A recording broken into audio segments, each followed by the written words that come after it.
For each of us who had the pleasure of meeting Dr. Bwanika, we will admit that she always served with verve. She always left a lasting impact. Her energy was inescapable. And I know she's resting in strength with angels up in glory. Thank you, Patricia, for that really honorable and worthy tribute.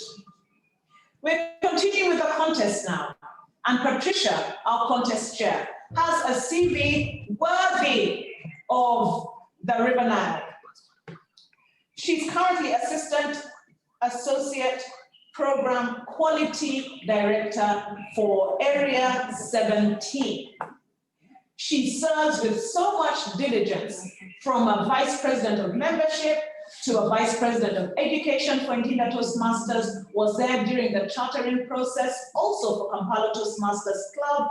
Patricia hosts and organizes many of the social events in Uganda for Toastmasters as well. And she is a coach, personal excellence trainer, and runs a training and marketing bureau called Crystal Minds. I know she's a jeweler and designer, runs events across the board, and is a peak performance coach. You don't even know what that is, but you will know when you meet Patricia and she starts running the contest as the chair. It's really been a privilege to be here. I'll continue. We thank the sponsors again. Our theme is reset, reflect, and renew. Keep thinking of those words. And as we advance in the program, be blessed. We're here to make magic. We're here to make your life memorable for this day. This will be the day that will be unforgettable. Our speeches will make you want to do nothing else but listen and speak and join Toastmasters as well. Welcome with me, Patricia, as she chairs the contest. Thank you once again, our MC. I'm truly excited to be your contest chair this morning. Who am I to participate as your contest chair at Division Fabulous? I would like to see thumbs up. And for those who are somewhere around us, let's celebrate by shouting out our names and say, here I come, Patricia. Here I come, Julie, Immaculate. Just scream out your name, because we are here to reset. Do you know that reset button? When you have to rerun the tape of your life. Reflect and renew. We've all gone through tough times, but is it the end of the world? No, it isn't. Think about it. We need to get back to the drawing board and move forward. Today is not just a contest, but a show. We have a lineup of amazing speakers, contestants. And the first segment of our contest today is the table topics and tall tales topic contest. Speech contests to our guests. Speech contests are a pivotal part of Toastmasters educational program.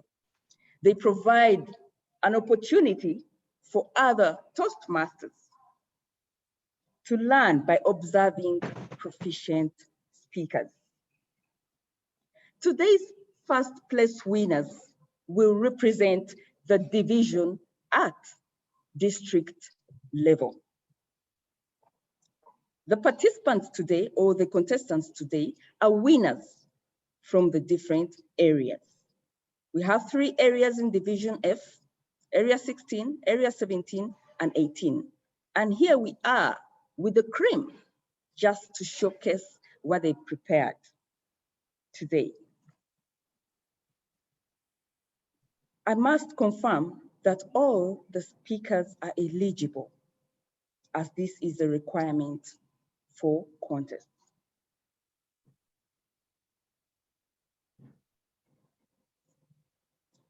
We shall observe a minute of silence after every first speaker to give room to the judges to mark their ballots. I am not running the show by myself. I'm here with a team, with a powerful team. Right now, I would like to invite the Chief Judge, Wilson Asimwe, to take us through the judging criteria. Over to you, Wilson.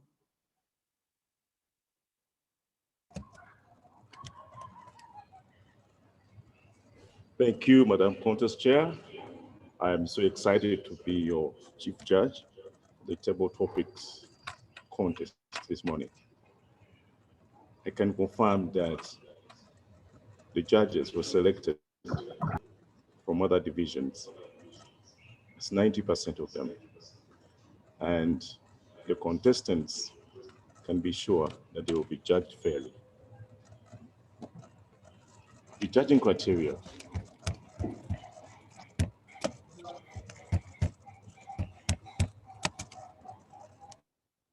the Table Topics contest is as follows. Judges will be looking out for proper speech development, that is opening, body, conclusion. And that features 30 marks. Effectiveness, that is logic, directness, enthusiasm, achievement of purpose, and audience response. That is 25 marks. Physical. They're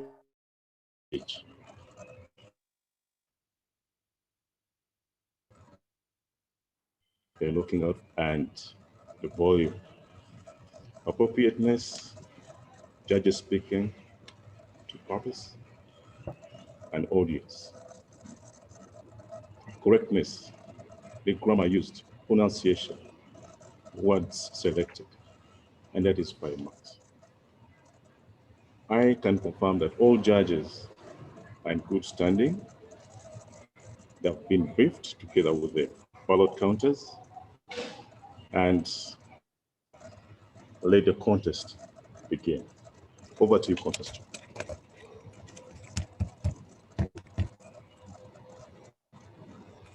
Thank you so much, Chief Judge. This will be our timing protocol. We have more than 2 timers, and this is our timing protocol. For the table topics, there will be 2 minutes. And this goes to all the contestants.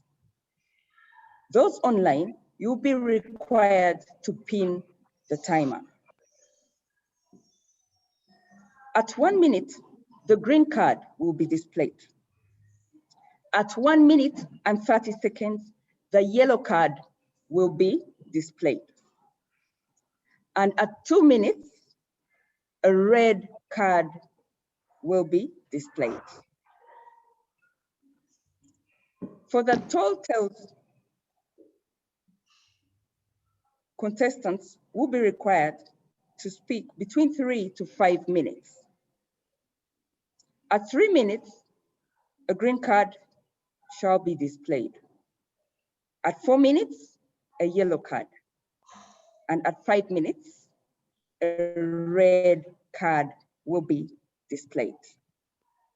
Just to remind my fellow Toastmasters and our guests, table topics is not an ambush. It is an opportunity to speak. One of the fundamental skills you learn as a Toastmaster is impromptu speaking. This morning, all contestants will receive the same topic. They will have the same timing, and the topic will be of a reasonable length. I want to confirm to you all that the contestants receive no advanced knowledge of the topic. It is at this moment that I will introduce the topic. But before I do that, I will request contestant number 2 and contestant number 3 to leave the rooms. This will be our speaking order for the table topics. Mary Najuma will be our first contestant. Moses Sultahigwa will come second. And Anne Tasamba will be the third. Sergeant at Arms, please confirm that Moses and Anne Tasamba are not in this room.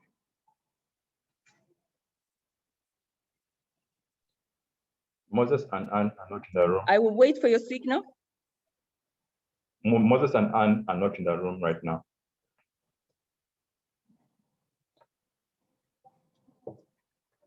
Thank you. Mary Najuma, how are you today? I'm well, thank you. How are you, Contest Chair? I'm fine, thank you. Kindly confirm that you can see the timer. Yes, I can see the timer. I can see the timer. Thank you, and I can hear you clearly. Thank you. Ladies and gentlemen, to open this contest, our first contestant is Mary Najuma. I can see she is ready.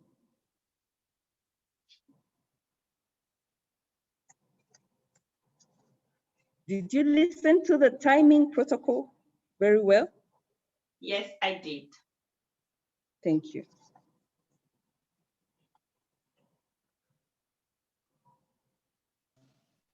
Ladies and gentlemen, Mary Najuma, the world is full of unending possibilities.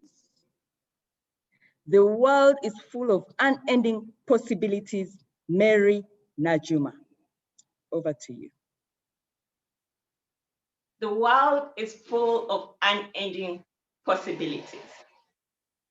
I woke up this morning not knowing what the day would look like. I knew I had a contest, but I never thought that God was making something new today. And guess what? I woke up to some good news. 3 months back, I thought my life had ended. But today, I believe that God has brought new meaning to my life. God has made me to stand out and be a role model for girls and women in STEM. What is STEM? STEM is science, technology, engineering, and mathematics. What would that mean for me? I mean that I'm ready for the world. I'm ready to inspire more girls to join STEM. And that means my life is not yet over. My life is just beginning. My life is a start of a new chapter in this world. And I know that with that, I am going to inspire more girls. I am going to have meaning to this world. I am going to grow, and so many things are going to happen in this world with such an opportunity. Thank you. Over to you, Contest Chair.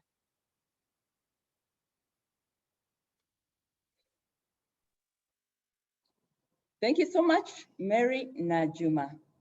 We will observe a minute of silence for our judges to mark their ballots.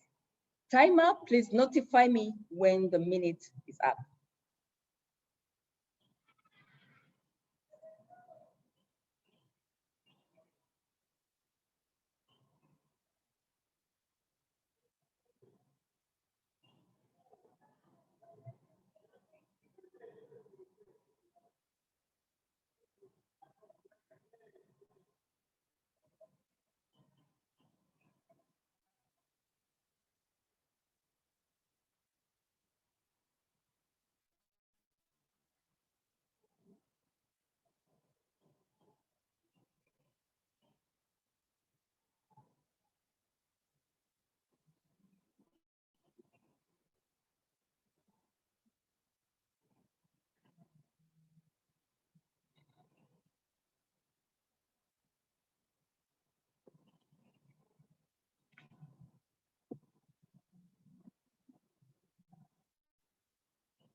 A minute is up, contest chair. Thank you so much, our timer. I now invite our second Toastmaster. Our second contestant is Toastmaster Moses Rutahigwa. Moses, please get to the floor.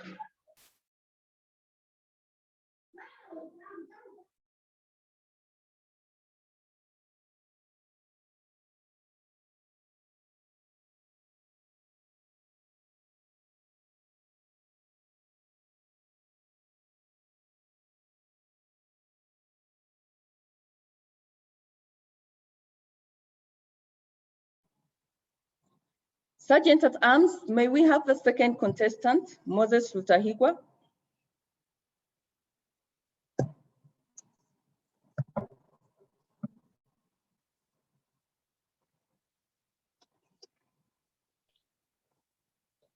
Moses is on the floor.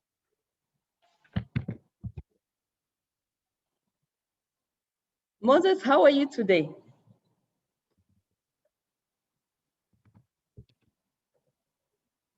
Moses, I would like to see you on the screen.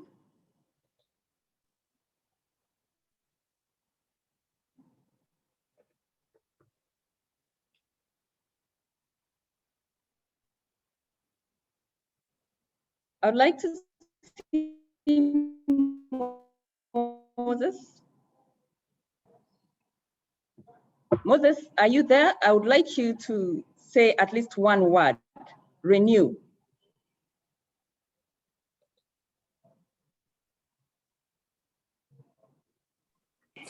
Renew. Thank you, Contest Chair. How are you today, Moses? Fine, thank you so much, Contest Chair. I hope you're well, and good morning, fellow Toastmasters and guests. Thank you. Kindly confirm that you can see the timer screen. Yes, I can. Okay. Ladies and gentlemen, our next contestant is Moses Rutahigwa, the man who believes that whatever your mind conceives and believes, it achieves. Moses, you are our second contestant today. And here's your topic. Moses Rutahigwa, this world is full of unending possibilities. This world is full of vigor. Over to you. This world is full of unending possibilities. Thank you so much, Contest Chair. In the words of Henry Ford, and he says, I quote, anyone who stops learning is old, either 20 or 80. And anyone who keeps learning remains young.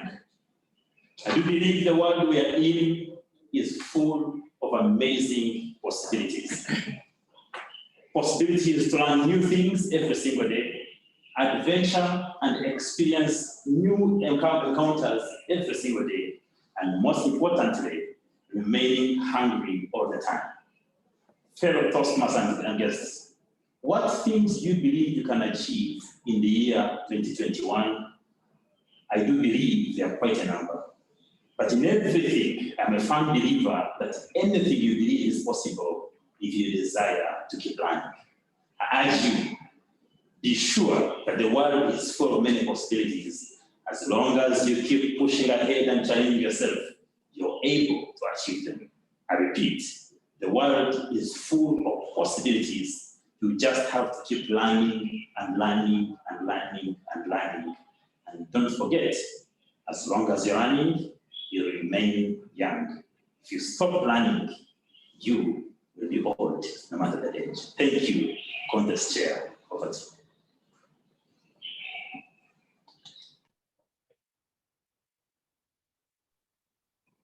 Thank you, Moses. We will now observe a minute of silence for our judges to mark their ballots.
Minute is up, Contest Chair.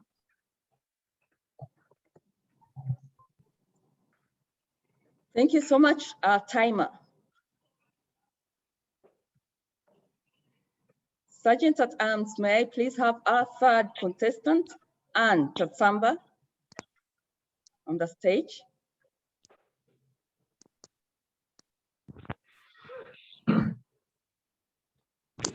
I am not anti-Zamba, but again, we've got a number of sponsors who have joined us, a number of sponsors who are there before, and it's just honorable to keep mentioning them. Rotary International, Center for Social Research. We have PALI, Pan-African Leadership Initiative, Forest Cottages, who's hosting us here at this venue, Stanbic Bank, Joint Medical Stores, and there was another. I'll get to the next segment. I am not Anne, I'm Beverly Lambos in Sengyumba, your MC for this segment. We're at the Division F conference. We're the first in District 114 to host the conference, and the table topics went exceedingly well. If I was given that topic, what would I have said? You know what? I would have danced. When you dance, you confuse the judges. I should have whispered that to the table topics contestants before. Dance, confuse them. They won't even know what to do. They'll be so impressed, and then clearly you win. You're welcome.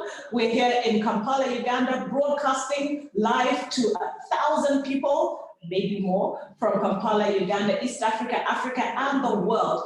Toastmasters International. And if you are watching and wondering, how can I be a part of this important space? It's simple. All you have to do, well, join a meeting. Most clubs worldwide now meet virtually, so you can attend 2 or 3 meetings a day. You will attend a meeting. Toastmasters is a platform where members promote and share in the space of public speaking and leadership.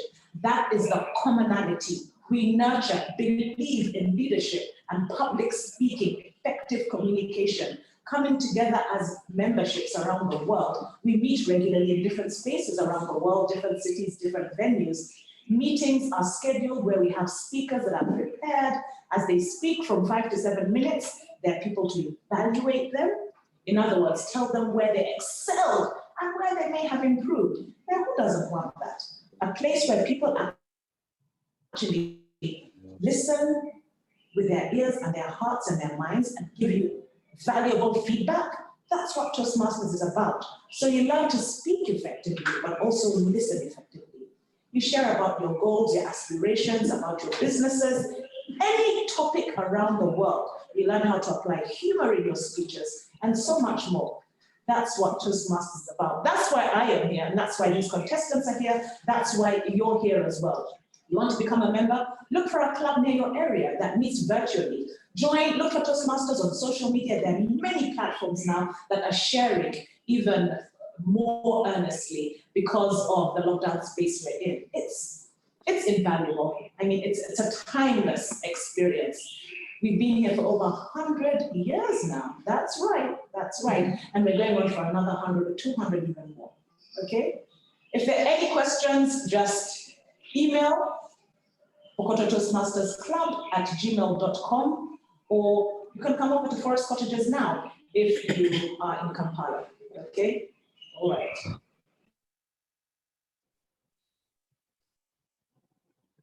Thank you so much, Beverly. That was a commercial break. Ladies and gentlemen, I'd like to introduce our third contestant for the table topic contest. Anta Samba, a lady who is always inspired by challenges. Anta Samba, please step to the floor.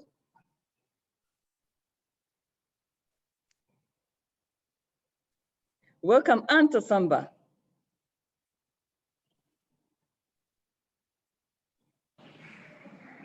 I'd like you to say one word, reset. Can you hear me? Say reset.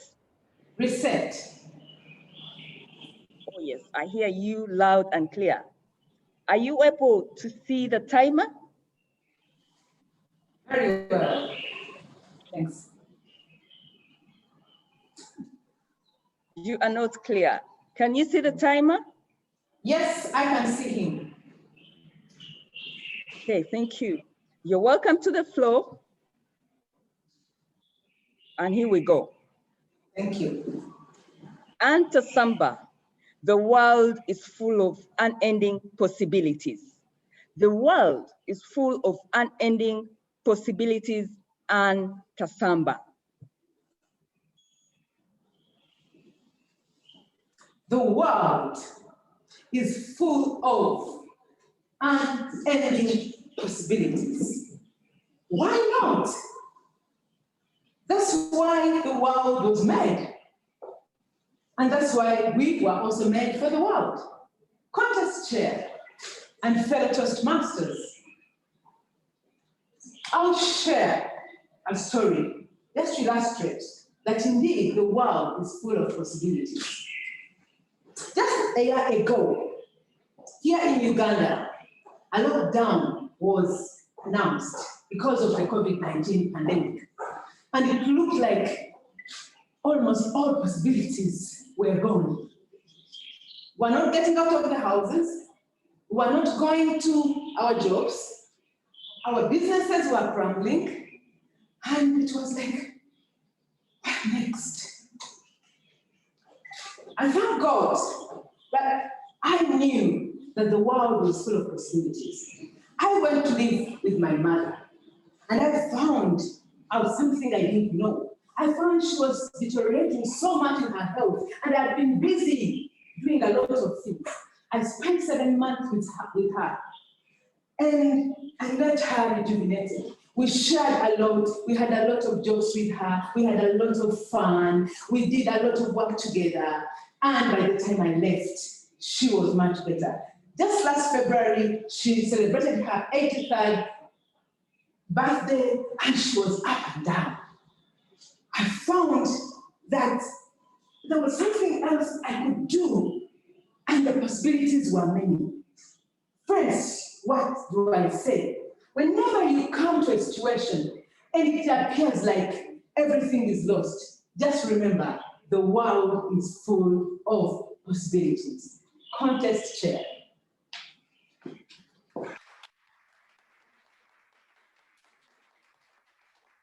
Thank you so much, Anne. We will now give a minute to the judges and 2 extra minutes for them to finalize. Meanwhile, I would like the 3 contestants to stay to the stage. I'd like to have the 3 of you back to the stage for a quick interview, a question or 2. We just need to get to know more about you.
We went through the leader. We did everything that we want to know. And this is the thing about you just need to understand. You need to read the things that they will say, and you see the first. Secondly, the money needs to respond.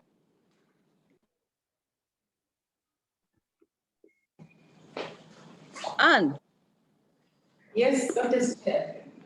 welcome back. Thank you. Thank you, Patricia. I just have a quick question for you. Tell us about your journey in Toastmasters, and thereafter, I would like to know what inspires you most. You are one person who said, you told me you're inspired by your challenges, and in times of adversity, you see a seed of opportunities. Speak more through that quote.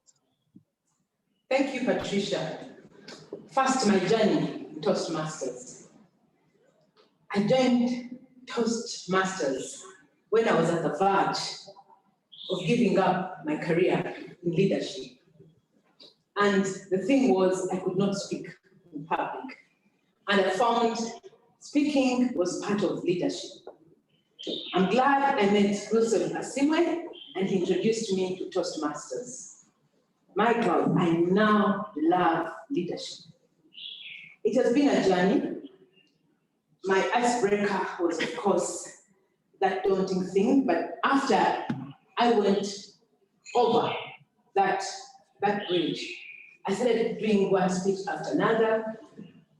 I started playing different roles, grammarian, and all these others, Toastmasters of the day. And I just found my confidence has just kept soaring and soaring. And these days, I'm eager to speak in any audience when called upon, which wasn't so in the past. What inspires me? New challenges. When I got to Toastmasters, I'll be honest, the first meeting I attended was at Kampala Toastmasters. When I saw the way people were talking, the grammar was so good, everything was so fluent, and then they were being evaluated. I just thought, my God, what is this that I've come into? I felt, and I know I'd already paid, so I was like, did I really have to pay? And doing Toastmasters, is this what I'm going to go through? But then I said, okay. Good enough, shortly after, there was the district conference similar to this one. And then I just kept getting hooked up. I said, no, I'll take up this challenge. I know it's going to be tough. How am I going to rise and become a good speaker like these people? But once I decided to take up the challenge, I got my mentors. I found Birunji, my mentor, and all the different mentors I have had, several of them in Toastmasters. They've helped me, they've encouraged me. It's an environment where you're not criticized, where everybody helps you to learn and grow. And my God, this was a challenge, but now it's like a mountain flattened. Thank you, Patricia. Thank you, Anne. The 3 minutes are up, Contest Chair. All right, I'll just keep it short and allow me, timer, to just ask one question to Moses. Moses, you love to help people discover their full potential. I just want you to let us know how you balance your time as a pastor, as a Toastmaster, a banker, a father, a husband, and yet you still manage to do all this. Just keep it short, but let us know. Thank you so much, Patricia. I do believe that in life, everything is possible if you choose to give it time. One of the things that I have discovered is that the ability of a man or woman to do things is unimaginable. In fact, almost all the people who live on the earth live only up to 15% of their capacity. 85% is never utilized. It means you have the capacity to do more than you can believe. I know you've talked about a big portfolio and times also ask myself how. But one thing that I have found very important over the last few years is that as long as you choose to get the right mentorship and guidance, be able to balance different items in your life. Being a father is unique from being a pastor, it's different from being a banker, and then being a Toastmasters. But the difference about as long as you have good mentorship on how to prioritize, I think it's possible. And as a Toastmaster, when I joined this particular team, I've been taught about leadership. I've been here for 7 months now. And I have learned that you can achieve anything as long as you choose to be mentored appropriately. So I do believe in mentorship, it is possible. I am so privileged to have learned from a number of people in my life who helped me balance all the different aspects of my life. I use normally 5 things that are called the 5 capitals, because everyone has a spiritual life. You must have a good character lifestyle. You must be able to pursue friendships and connections. You must also be able to spend time learning new ideas and finally make money. I believe all these are possible as long as you choose to prioritize, give spiritual life, give it priority. Number 2, for friends and family. And number 3, look at yourself, look at yourself. Number 4, learn something new every day, as I've said in my speech previously. And finally, also be able to look for some money, because at times money moves many things. Thank you so much, Patricia.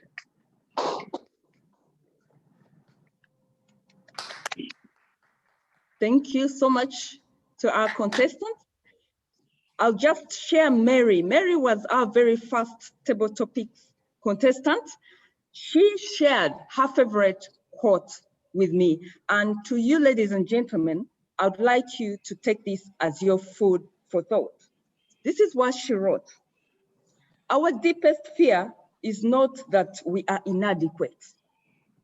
Our deepest fear is that we are powerful beyond measure. Over to you, ladies and gentlemen, as you reset, renew, and reflect. A round of applause to everyone, to all our contestants. Over to you, our MC.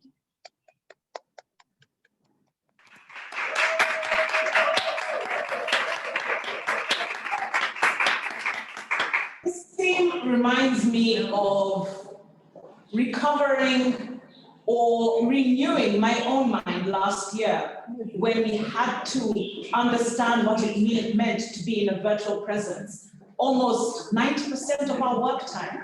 And you know what my response was? Yes! It changed so much of my life. I understood what it meant to be in a space where I'm re-evaluating, understanding where I had been and where I could go. Less, more. The difference between minuscule and abundance. And I love this space of abundance because it doesn't end and there's room for so many of us. We've been hoodwinked to believe that there's only room for a few, but there's room for many of us. I'm going to invite Patricia Nantes again as we continue on our theme, reset, reflect, renew, and go on to our second segment, which is the Tall Tales Contest. Patricia, you're warmly welcome once again. Thank you for chairing the first session expertly well. Thank you, Beverly. Tall Tales. Here we are. Remember at the beginning, I told you, this is not just a contest, but a show, entertainment. It's a weekend and we are happy. We are renewing ourselves for the better. There's a quotation I love most. The only person you should compete with is the person you were yesterday. What do you think about that? We are here to learn and also enjoy. Our next segment is the Tall Tales contest. What are tall tales? These are stories with unbelievable elements. Stories with exaggerations of actual events. But before we get into the tall tales, I would like to invite our Chief Judge, Wilson, to take us through what the judging criteria for tall tales is. Over to you, Wilson.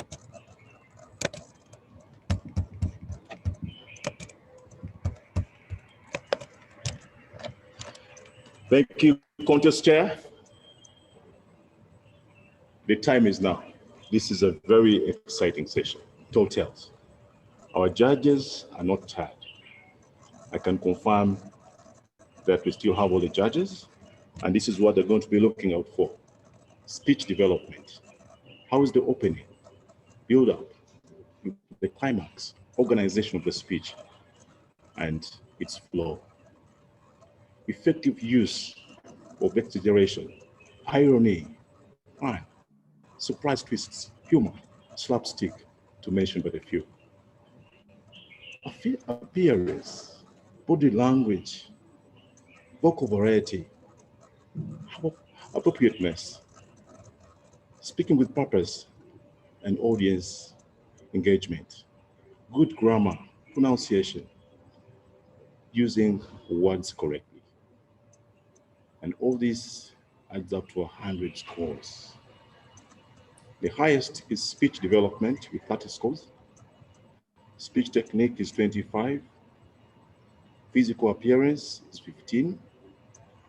Vocal variety is 15. And appropriateness is 15. Over to you, Contest Chair.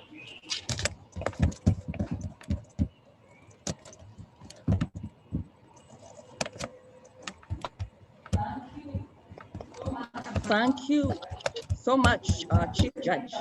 And just to remind our contestants that the timing protocol for tall tales is as follows. You will use 3 to 5 minutes. At 3 minutes, the green card will be up.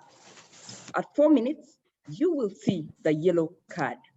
And when time is up, the red card will be up at 5 minutes. This is our speaking order for the tall tales. We have 3 contestants. The first one is Bolden Okello.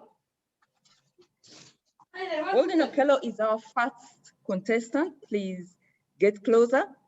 Our second contestant is Brenda Asimwe.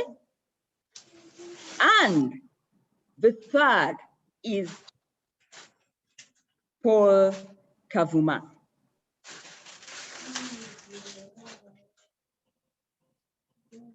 If I may ask a question, are you ready?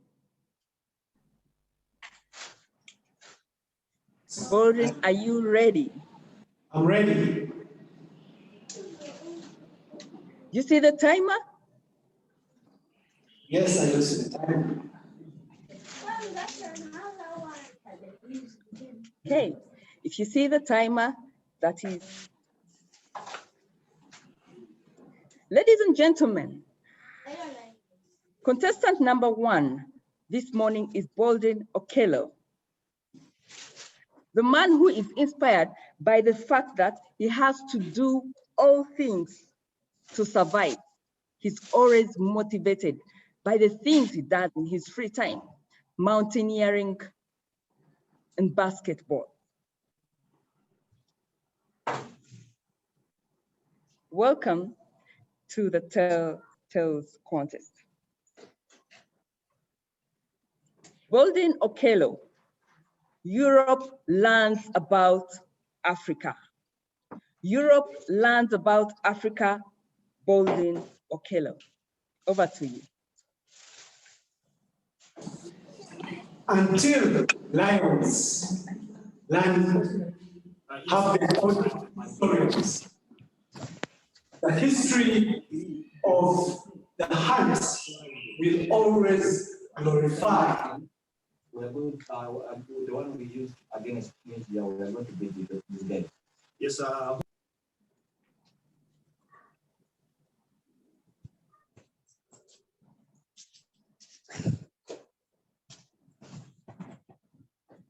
You're in a home, but James.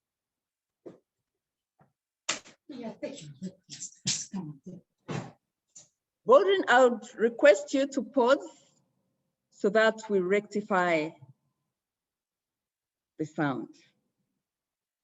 Sorry about that. I remember one of the contestants told us that she is always inspired by challenges. So Baldwin, here you are, and you are muted. We just need a few minutes to rectify this. And as we rectify, I know you're ready.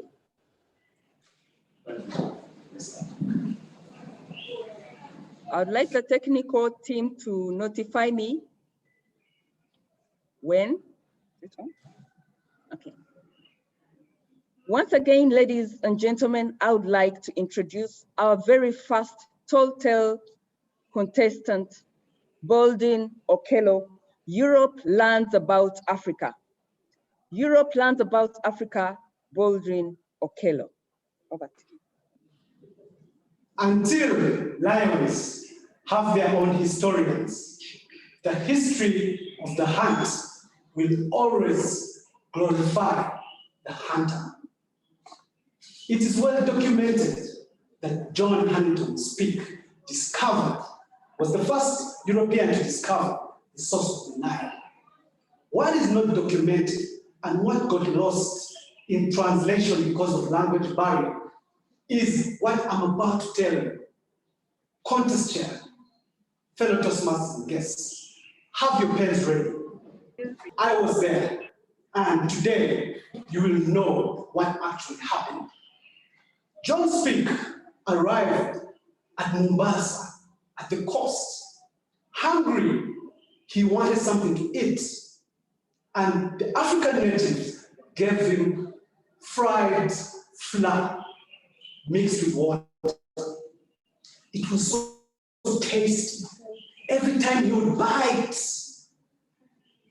he would say, "Oh God, African man does. African man does." The taste was so good.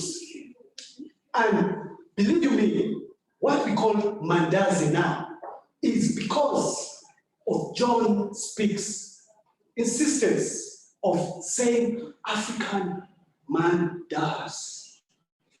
Man does. That is where it came from. John Speke's caravan moved further and reached a town called Nakuru. At Nakuru, the African natives were very strong. They would push wheelbarrows, they would do everything for weeks on end, without resting. Hard labor, pulling and pushing, and Swahili, sukuma, sukuma. So for weeks, they would sukuma. For weeks, they would sukuma. Toastmasters and guests. This is how Sukuma Wiki came into existence. That is how the term Sukuma Wiki was developed. John, having tasted the collard greens, which is actually Sukuma Wiki, got the strength to push further.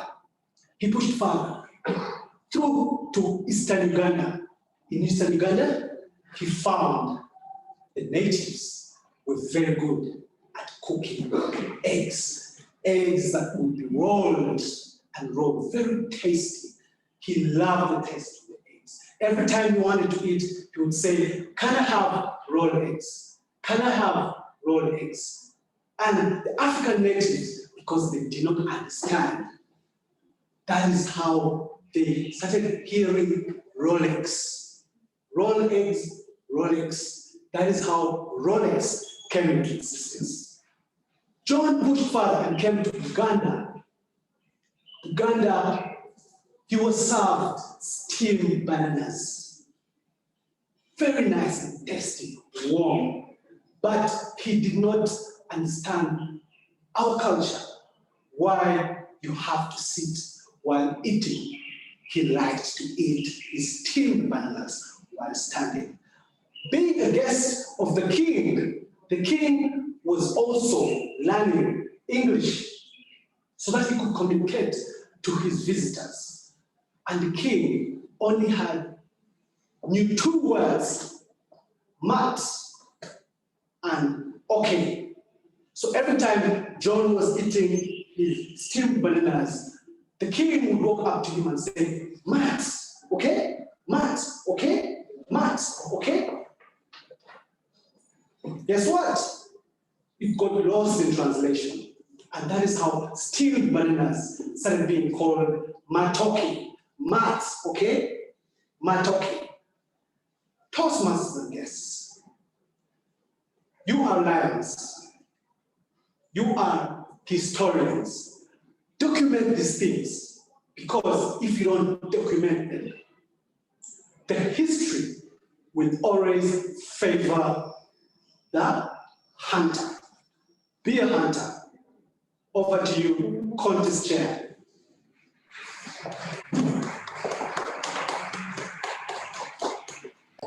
Thank you so much, Bolden. Bureau plans about Africa. We will now observe a minute of silence for our judges to mark their ballots. And timer, please notify me when the minute is up. Thank you.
Contest chair, the minute is over.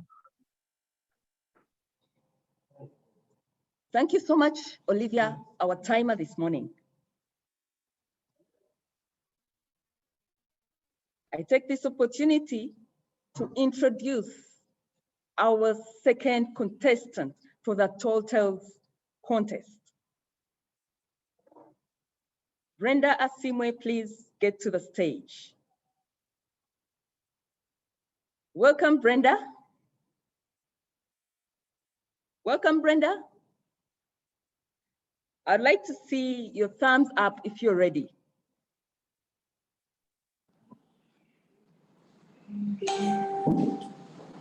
I would like to test your vocal as well. Repeat after me and say winner. Winner. Thank you so much. Can you see the timer?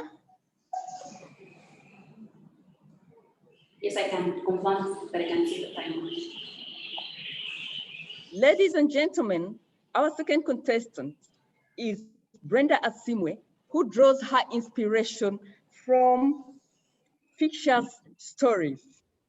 Here she is as our second contestant.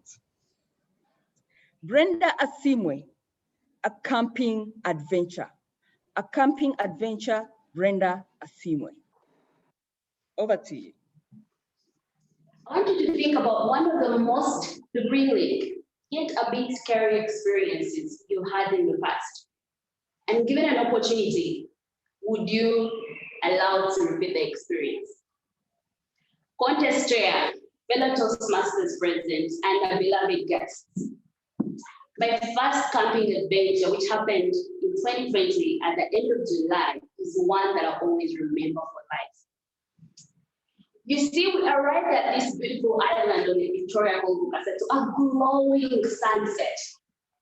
And as we're going up the hill to the raised place where we would pitch our tents, I noticed that the grass was fluctuating in height, from short normal grass to a bit of a tall thicket. But I thought it was probably the fatigue messing up in my head, because we had been on a boat for what seemed like 100 hours that day. 3 hours later, we retired to sleep because we had the long day ahead of us. But I was broadly awakened by the shaking of my tent from side to side, and I could feel it suspended with a bit of prickly things from the bottom. And I thought, oh, the thickets I saw earlier. With the dead silence of the night, I could feel and hear the wind howling through the camping grounds and the tent flapping. And in that moment, the roof of my tent blew off. A gush of wind hit my face, my eyes closed, and before I could open them, the wind lifted me up and it patched me on one of the tree branches that was overlooking the campsite. Ladies and gentlemen, I was fortunate that night the moon was bright and there. I looked over on the side of Lake Victoria, and the water was forming into waves, climbing and coming towards the campsite. Within seconds, the water had covered the entire campsite, and the tents of over 70 people who were on that camping trip were floating on top of water. Sitting on the tree branch, trying to hold on for my dear life as the tree swayed from side to side, one of my legs slipped. I screamed out loud, help! And my help came in form of a gigantic hand that held me from the back and steadied me on the tree branch. I turned on my side to see who my rescuer was, only to notice that it was a tall silhouette of a human being that was flying over the campsite, circling the ground. He stood with his feet in water, and I tried to grind my neck to see if I could see his face, but he was as tall as a skyscraper. I could only see up to his waist. This tall silhouette of a gentleman stretched out his hands like Superman, and all of a sudden the water collected itself, and in waves, it went back to the lake. The wind stopped, and this man snapped his finger like this, and a glowing campfire started in the middle of the campsite. He walked over, pulled out from his jacket a smoking pipe, he lit it, put it in his mouth, and started whistling as he walked away. Wait! How am I supposed to go back to my tent? I screamed out loud. He turned, and he came and scooped me from the tree branch. And he whispered something in my ear that left me quickly before he threw me right in front of my open tent. And ladies and gentlemen, if you want to know what he told me, I'll tell you, but at a fee. As I entered my tent, I thought, the memories of Batrenzi came back to my mind, or demigods as they're commonly known. And they had supernatural powers. And that is the only way I could explain how my night had turned from a 0 to a complete 10 in a matter of minutes. So ladies and gentlemen, if you haven't camped before, if you haven't slept in the wilderness before, I would urge you to try this sometime, because the wilderness is full of surprises. Over to you, contest chair.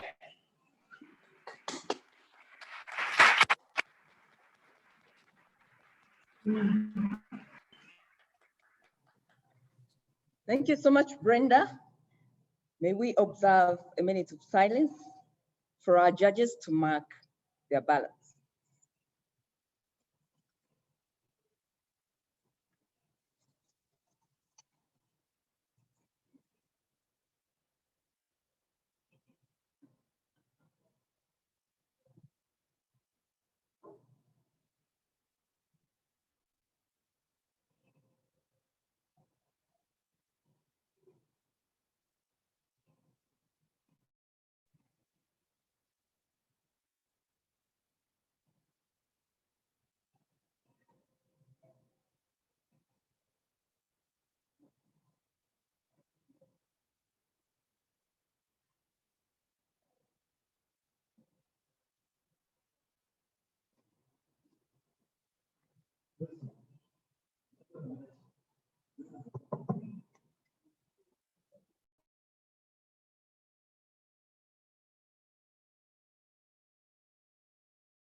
The minute is over, contest chair.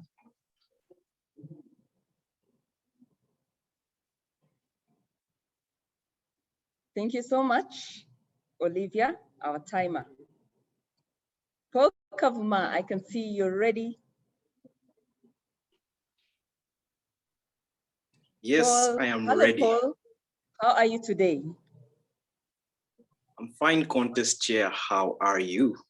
I'm fine, thank you. Can you see the timer? Yes, I can see the timer. Okay, here we go. Ladies and gentlemen, Toastmasters, guests, and all the Toastmasters from across the borders. Here comes our third contestant, Paul Kavuma. Paul Kavuma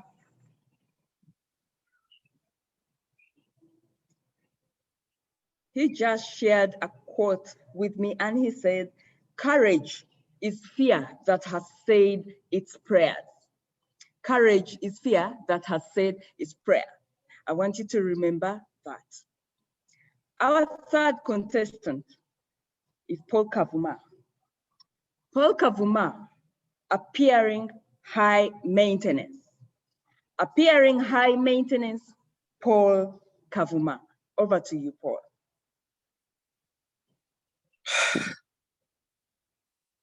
I have lost all hope. I feel like my life is crumbling down piece by piece. Sometimes I wake up feeling like a nobody. Those were the words of my friend Ben, as he shared with me the frustrations that had been caused by the COVID-19 pandemic in his life. Contest chair, Toastmasters, and anyone else on the call that has ever felt like a nobody, you are not any different from Ben. In fact, Ben's story is so similar to many other stories of people that have negatively been affected by the COVID pandemic outbreak. People lost their jobs, people lost clients, and people lost loved ones. This depression sent Ben into a new habit of being an alcoholic. I knew that waking up every morning when drunk would not help Ben solve his problems. So I decided to pay Ben a visit to talk him out of it. While at Ben's residence, we watched a motivational speaker called Les Brown. He's one of my favorite. And in his video, Les Brown kept mentioning that you can live your dream. And as I left Ben's residence that day, I reminded him, Ben, you can live your dream. Don't give up. Just yesterday, early in the morning at 5 a.m., I received a phone call from Ben. Hello, Ben. Yes, Paul, you cannot believe the dream I had last night, he said. I dreamt that I had signed a partnership deal with the biggest investment company in Kampala. Ben, have you been drinking again? Yes, he said, just enough to sanitize my throat. Hold that thought, Ben. I'm coming over right now. So I rushed to Ben's apartment, but I could hardly make it through the gate, for I found that he had hired a long vehicle that was parked there. It looked like a Toyota, but it's the kind that had 20 tires. So I guess in this case, you could call it a Toyota Tata. When I finally entered Ben's apartment, I found him clad in a brand new white suit. And he exclaimed to me, Paul, I'm late for my dream appointment. We rushed into the car. When we got in the car, it was hard for me to sit next to Ben, for he was wearing a brand new long shoe. It was long enough to ensure social distancing between the two of us. The car finally lifted us off the ground and we flew over Kampala's traffic jam and landed atop a helipad on one of Kampala's high-rise buildings. Before Ben left the car, he told me, Paul, please call me after 5 minutes. And even if I do not pick your call, just keep calling. He rushed out of the car, ran past the receptionist's desk, swung the door open into the director's office, and he started pitching his business idea to the CEO and all the directors. He told them, you have an opportunity to sign a deal with me that could turn your company around. At that point, I started calling Ben's phone. He switched me off. I called again. He switched me off. I kept on calling. Meanwhile, in the director's office, he was busy assuring the directors that, you see, all these people calling me, these are my clients whose businesses have turned around because they bought into my idea. This could save you from the pandemic downturn of the business. If you have an opportunity to sign with me, please do. You have a few seconds left. Ben came back to the car and assured me he had signed the contract that he had dreamt of. But he also added that he had learned one thing that day. He said, even when you feel like a nobody, appearing high maintenance could save you from bare minimum treatment. Toastmasters and guests, even when you feel like a nobody, appearing high maintenance could save you from bare minimum treatment. Back to you, contest chair.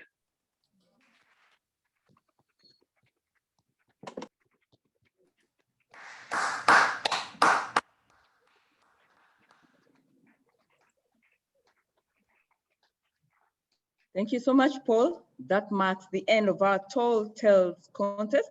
We will give our judges 3 minutes to compile their notes, and I'll quickly take the contestants through a short interview after just 1 minute. Timer, let me know when the minute is up.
Minutes is up, contest chair.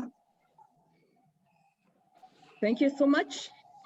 I'd also request our sergeant at arms to be ready with the certificates of participation shortly after this interview. Brenda Asimwe.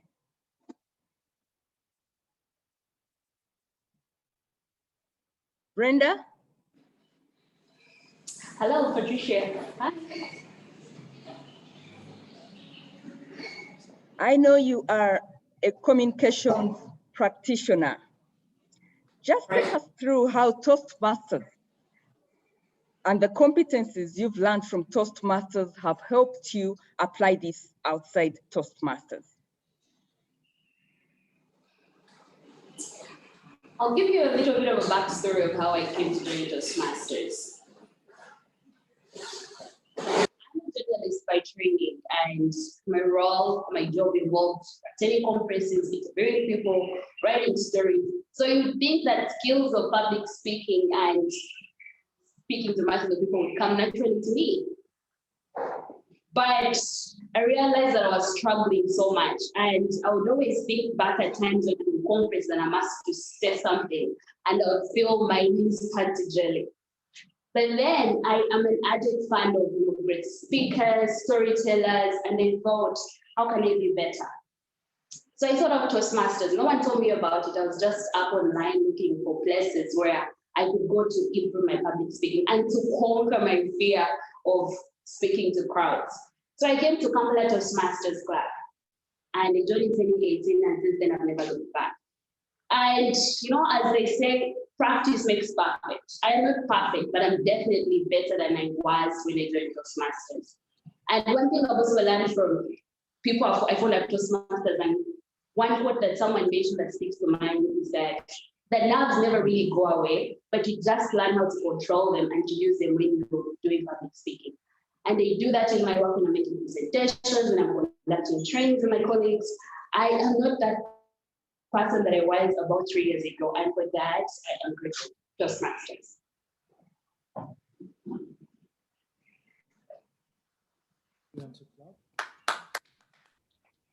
Thank you, Brenda, for sharing your story. Bolden, I just have one question for you. You told me that before enlightenment, chop wood, carry water. After enlightenment, chop wood, carry water. Please speak through to that. Thank you, Contest Chair. What that means to me is that regardless of how circumstances change, you don't have to do things very differently if things are already working. Situations where you can't change a thing, maintain what you're doing. Why it relates to me a lot is simply because as a child growing up, in a boys' school, we were taught that you are everything. You're better than the girls. You are anything you want to be. As I've grown older, I've realized, yes, I can be anything I want to be. And whenever I achieve something, I should position myself to achieve it again with the minimum effort, even if it requires doing what I did over and over again. That is what that quote brings to mind.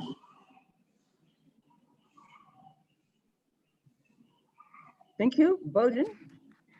And next time you will let us know how that is also connected to the Sukuma Week and the Matoks. Paul Kavuma, I know you're one person who is inspired by long-term goals. I just want you to tell us, you are the reigning champion, East Africa. What inspires you into contests? And what do you want to say to Toastmasters out there who are afraid to contest? Thank you, Patricia. Contesting is an opportunity to grow in Toastmasters because Toastmasters is all about growth.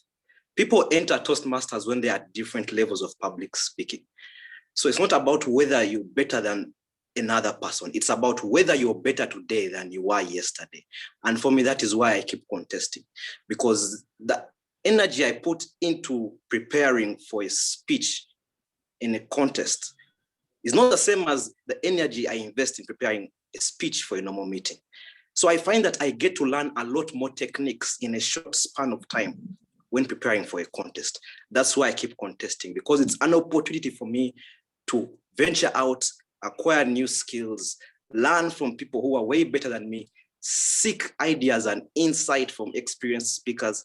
And by the end of a contest cycle, whether I come out a winner or not, I come out better than I started.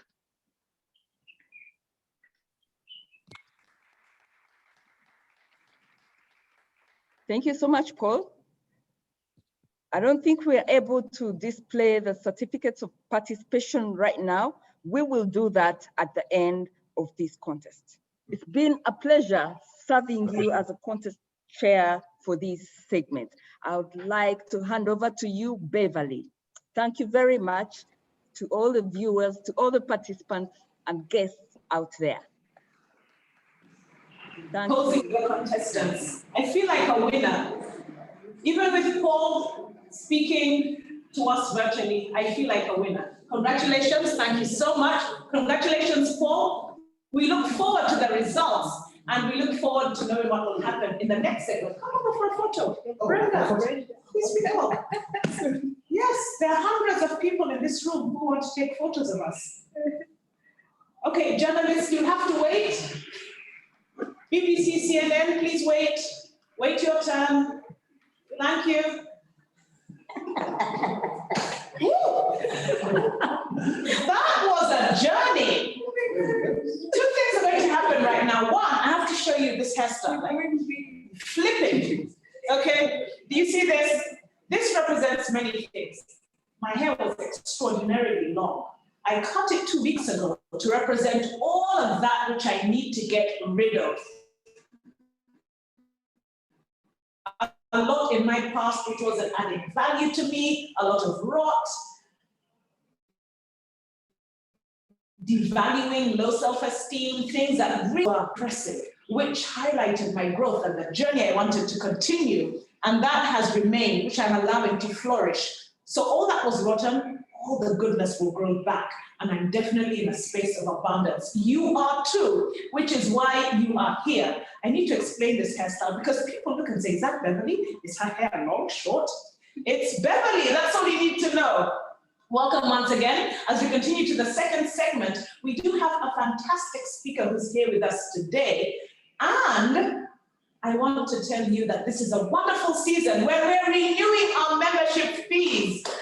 A reminder, we have members from every club in Uganda here ready to receive your subscription.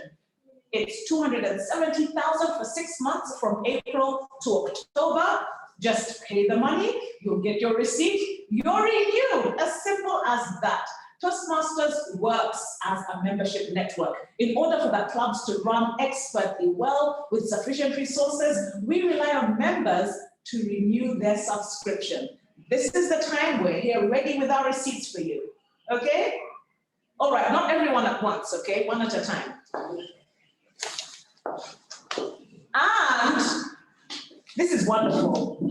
Being in a space where you're introducing people, it makes the audience think that Beverly knows many important people, when all I am doing is reading from the program. This person I'm going to invite, I co-emceed with him last year at the East Africa Conference. Then I was a co-MC. Now I'm inviting him over while I continue emceeing. He is a keynote speaker. Talk about the landscape of life. It's interesting, isn't it? Maybe next time he will be the one to invite me at a keynote conference, global scale. Eric Murithi is an MD and founder of Blaze Consulting, a Pan-African engagement from Nairobi. He holds an undergraduate degree in sociology and philosophy from Kenyatta University. He's a professional He holds a professional certificate in marketing and accounting from the University of Pennsylvania. He's a professional and founding president of Rafiki Toastmasters in Kenya. He has served as a club president and he's currently director in Toastmasters. Life coach, mentor, trainer, community leader, passionate about African leadership. We would have wanted no other than this fine gentleman from across the border, East African community, speaking to us today, 6th March 2021, reflecting on our theme of renew, reset, reflect. Eric Murithi, you're warmly welcome. Thank you very much. DTM Beverly, it's good to see you, Bev. And I kind of like your white tail, you know, that thing you have going there. It looks amazing. I am thrilled to be in Uganda this morning to gather with all the division fabulous members from all over Uganda and all other Toastmasters from East Africa and all over the world. Ladies and gentlemen, Toastmasters and guests, good morning. If you can unmute and let me hear your voice, I will be much delighted. Good morning. Good morning. Good morning. Good morning. Fantastic. Or should I say, Muli Mutia?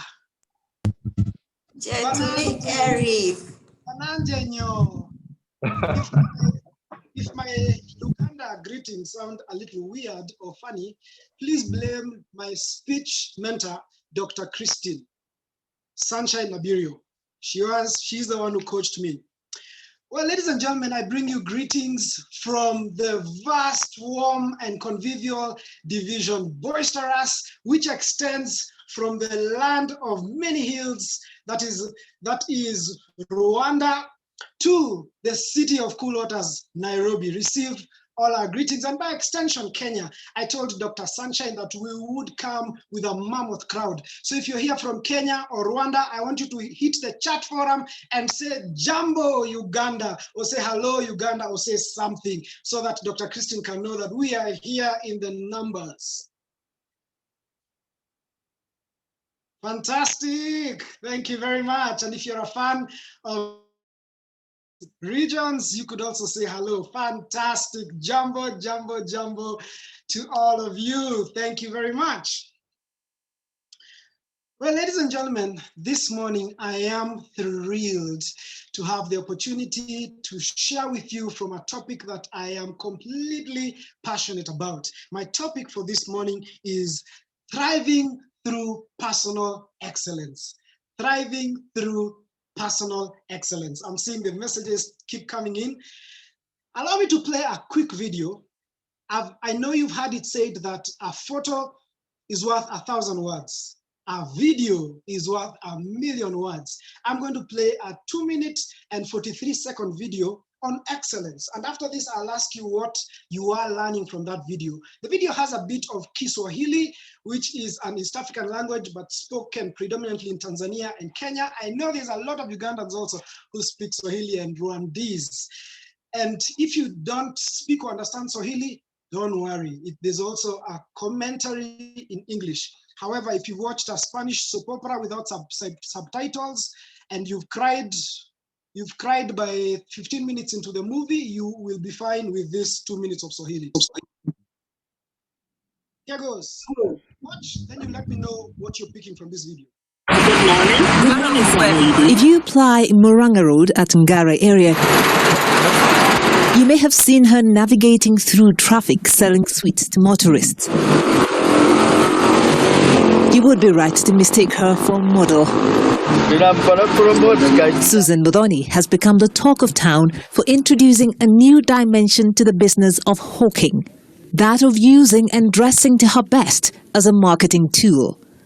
And true to that, motorists, especially of the male species, seem to be drawn to her, with many buying her sweets without a second thought. Akiwa mbele yetu, ni vingumu kuuza. juu yeye ndio anaitwa tu. Napenda kununua kwake sababu ni mrembo. Enyewe hata kufaa na pass smart na ni mrembo. Na akikuzia bado anakuzia kama mtu wako kazi yake. The 24-year-old who hawks sweets from as early as 7 to 11 a.m. each day dropped out of school in Standard 8 and admits life has not been as easy, having come from a poor background. Job ni job. Juu wenyewe ukichagua kazi tuseme wewe hujasoma na unasema tu siwezi fanya hii, utafanya nini? Na unataka kukaa life poa. For Muthoni, dressing and taking care of her looks means a lot to her. Hii ndio ofisi yangu na hakuna ofisi ingine natarajia, so I have to be smart. Muthoni, who aspires to join the beauty industry, has attracted her own share of love and hate from her colleagues and motorists alike.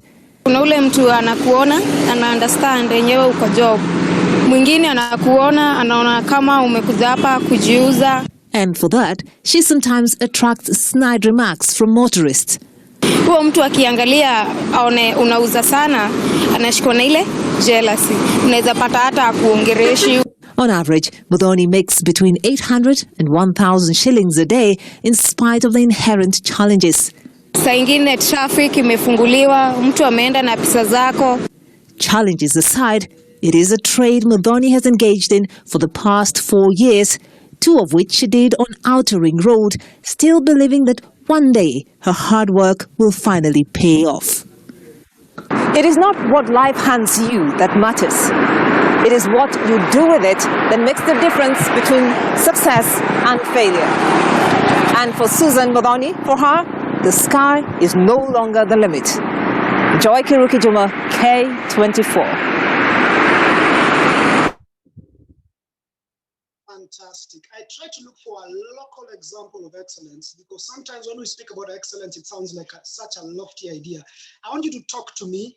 If you tell me what you're picking from that video, what are some of the lessons? Please put it on chat. Let's talk. I like to be very interactive. What are some of the lessons you're picking from this video regarding excellence? Talk to me. Let me see the chats go up. Fantastic. All right, be smart no matter what. Dress for success. Job ni job. In other words, don't pick the work. Do whatever you find yourself to do it excellently. Excellence is a mindset. I like to hear that. Thank you, Angela Rariea. Your willingness to work with what you've got. I like that. Respect your work. Presentation is everything. Your body speaks. Gilbert Rutemberwa. Attitude is key. Show up with a positive packaging is great. Be you. Go out there and showcase your craft the best. Thank you very much. Allow me to leave it at that. But yes, I'm happy that we are getting the point. The point is this lady finished her education in a lower primary, but she decided she's not going to be stuck at home despite what her circumstances look like, and she went into the streets to sell. And she's making $8 to $10 every day, which comes to about $240 to $300 every month. That's a decent salary. Ladies and gentlemen, you have to acknowledge and agree that life in Africa is hard. Life in Africa is tough. But despite the hard circumstances, people are making it. And let me tell you just a little bit of what I picked from research, which you already have interacted with in one way or the other. According to a World Bank report for 2019, unemployment rates in Africa is at the level of 60%. 60% of youth in Africa are unemployed.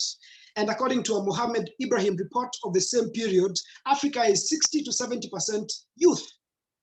Now, we have a 60% population that is unemployed. Now, watch what happens last year during COVID. 80% of workers, according to a World Bank report on the labor markets in sub-Saharan Africa and the implication of COVID on the labor market, says that 80% of workers, not just youth, 80% of workers in sub-Saharan Africa work in the informal sector. And up to 56% of these workers lost their jobs last year. What am I trying to say? I'm not trying to give you depressing statistics. I'm just trying to tell you what you already know, that life in Africa is hard. But despite that, you've seen a quintessential example of somebody with no schooling, no education, but they are going out there making a living. I saw an interesting article in the Business Daily of newspaper of Thursday that last year, when there was an economic downturn, the number of owners of private jets in Kenya doubled, right? From 48 to 87. So in this same continent, where we are saying that things are hard, these guys were buying private jets at a level that they didn't do in previous years. So don't tell me that Africans are poor. You're the one who's poor. The rest of us are buying private jets. And I want to show you that you can thrive despite where you're coming from. I want to share with you 4 keys that you can use to thrive from personal excellence. The first one is to understand something that someone said on chat, that excellence is an attitude, not an attainment. Excellence is an attitude, not an attainment. I know you know a friend who'd like to say that, you know, if I buy a car, I'll be coming early. But the reason I come late is because I come from far. But the day I buy a car, I'll be coming early. And if you've lived long enough, you know that some of those friends have bought cars and they still come late. Why? Because timekeeping is not a function of owning a car. It's an attitude. You know another friend who says that, you know, I'll go to the gym when I earn a little more because my salary does not afford me the luxury of going to the gym. Or I'll go to the gym when I have more time. And we've all lived longer to realize that they earned more money and they still don't go to the gym. And even when they are on their off days, they still don't go to the gym because physical fitness is not a function of personal discipline and personal excellence. You also know that lady, and this applies to also men, who will say that, you know what, Eric, I can't be kind to all men. I'll be kind to my husband when I get one. It's a lie. If you're mean to other people, you'll be mean to your spouse. What am I trying to say? Excellence is an attitude. Excellence is an attitude. And that's the first thing that I want us to know and understand today. Like that lady with little education, just selling sweets and candy on the streets. She's decided to package herself with what she has, and she is becoming excellent today. So are you putting off excellence because of things that need to happen, people that need to come into your life, a job that you need to get, money that you need to have? You could be resigning yourself to mediocrity, thinking that you're going to be excellent tomorrow. It's an attitude that begins today. Secondly, the second key to becoming a person of excellence is, and I love this one, understanding that you are a brand. You are a brand. According to a 2020 survey by Forbes magazine, that's a global business magazine, the world's 5 top brands are Microsoft, Google, Amazon, Apple, and Facebook. Those are the top 5 brands, and they've remained there for the last 3 years or so. But the question is, the same way we perceive companies as brands, even individuals are brands, because that's why we respect Michelle Obama. That's why we respect Kofi Annan. That's why we respect Nelson Mandela. That's why we respect Barack Obama, Dr. Sunshine Nabirio, and even Eric Morevi. Personal brands. You've got to perceive yourself as a personal brand and engage in the world as a personal brand. The good news is that brands are built, not bought. That means you can build it over time. How do people know you? That's your brand. Jimmy Finders, a global marketing guru, says that a personal brand is the intellectual and emotional perceptions people have when they think about you. When you're not in the room, how do people describe you? Do they say that person who comes late, or that sunny division director called Dr. Sunshine? That's your brand. I want to tell you, to urge you to be more intentional about your brand. Let me tell you something I did about my brand in trying to define my brand. As a corporate trainer, I realized that a lot of businesses have missions, visions, and values. And I gave myself the same challenge. What are my values? I crystallized my name into an acronym that has my values. So E-R-I-C, Eric. E stands for excellence. R stands for reliable. I stands for integrity, and C stands for charisma. That's my brand promise. If you interact with Eric, you're interacting with excellence, you're interacting with reliability, integrity, and charisma. My question to you is, what's your brand promise? What does your brand promise to people that you interact with? The sooner you develop your brand, the easier it will be for you to thrive through the excellence of your brand. That's key number 2. Let's go to key number 3, another one that I love. Always deliver extraordinary service. Always put in extra. I had a good quote from a gentleman called Jim Johnson. He's a former American football coach. He used to enthuse his players by telling them that the difference between ordinary and extraordinary is that little extra. Do you know how extraordinary is spelled? Extraordinary. So what makes you stand out really is the extra. And my question to you is, what extra do you bring? What extra do you bring to the table? You know, when you show up at a meeting, do you show up some extra minutes earlier? When you dress up, do you dress up a little extra, like the tail that I saw on Bev? You know, my little extra today is this brush. You know, this little brush is my extra. What extra do you bring? Do you conduct extra research when you're delivering your speeches? What extra are you bringing to the table? You will not be distinguished by what you do like everybody else. You will be distinguished by what you do differently. In fact, Napoleon Hill, a premier American motivational speaker and writer, says that the man who does more than he's paid will soon be paid more than he does. The man who does more than he's paid will soon be paid more than he does. Because we engage and say, you know, this is Toastmasters and no one is paying me. Let me just do my basics. But when you do your average, the little that you can bring, you shortchange your brand. Every time you engage with extra.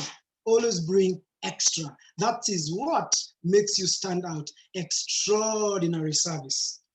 Okay, let's move to the 4th key to thriving through personal excellence. And the 4th key is another good one, is sharpen the axe. Sharpen the axe. What do I mean? The Japanese have a philosophy called Kaizen. And Kaizen is a philosophy of continuous improvement. Continuous improvement. Before they launch an iPhone 5, they've already thought about iPhone 6 and 7. That's what global brands do. That's why you find a lotion has lotion with cocoa butter, lotion with mint, lotion with aloe vera, same lotion, but they are always introducing something new because of research and development. My mother is about 73 years old. She went back to school 3 years ago when she was 70. She went to study psychology, counseling psychology, and everybody asked her, "Mom, why are you going back to school? You're not going to get a job." She said, "Well, I'm not going back to school to get a job. I'm going back to school because I'm always counseling people. And I realized that in the many years I've counseled people, I'm not sure I have the commensurate information or knowledge." So she went not to get a job, to sharpen the axe. The problem with a lot of our education systems in Africa, they train us for jobs. They don't train us for learning. And that's why we hate school. I don't know if this happens in Uganda or other parts of the world, but when we completed our high school and our primary, we burnt our books because we said, that's the end of school. That's wrong. Kaizen, continuous development. Stephen Covey, in the book, 7 Habits of Highly Effective People, the 7th habit is practice renewal and keep yourself sharp. So keep yourself sharp. Go back to school, take a little diploma course. One of the courses I've studied, some of the courses I've studied online, free. I studied a marketing course, an operations course, and a business finance and accounting course from the University of Pennsylvania, just a certificate course, not because I'm looking for a job, but because I want my mind to be sharp. Sharpen the edge, sharpen the edge. Friends, I put a video here to show you that excellence is not about a lofty thing that people of high society do. It's something that all of us can do.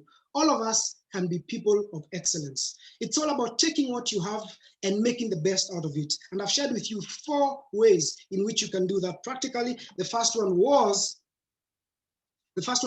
understand that excellence is an attitude. Excellence is an attitude. It's not an attainment. Secondly, you are a brand and carry yourself as a brand. Eric is a brand Eric. Third is put in the extra, always deliver extraordinary service. Fourth is sharpen the axe. Keep developing yourself, continuous learning, keep going back to school, take a short course. We're in Toastmasters so that we can become effective and learn more.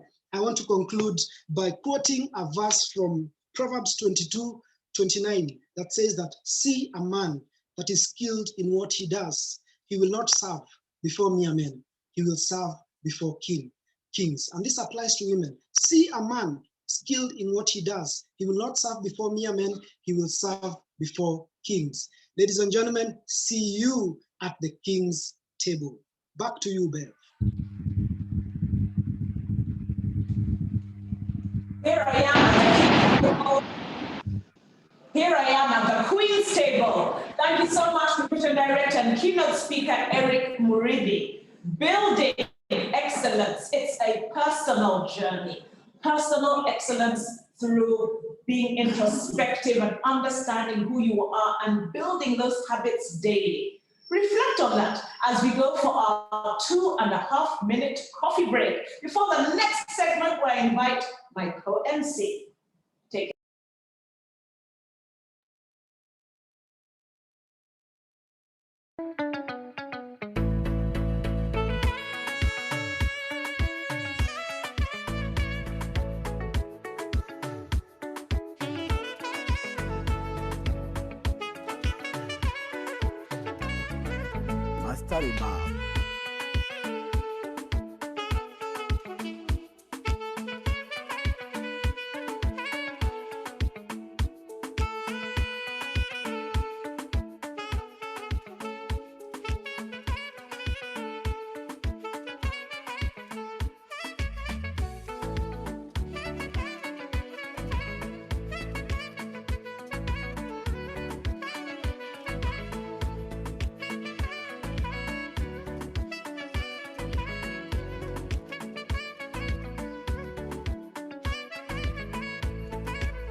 Don't take my number. Awusohlangana kwi-Facebook. I don't want your number. Awusohlangana kwi-phone. Don't take my number. Yeah, awusohlangana kwi-Facebook. Sure, I don't want your number.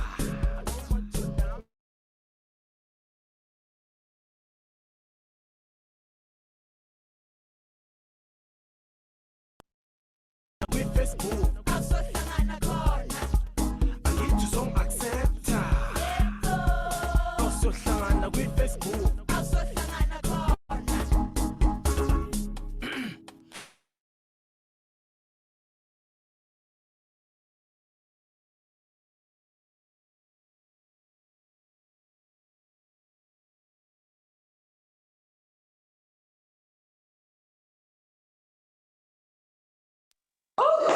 Nothing like dancing and singing.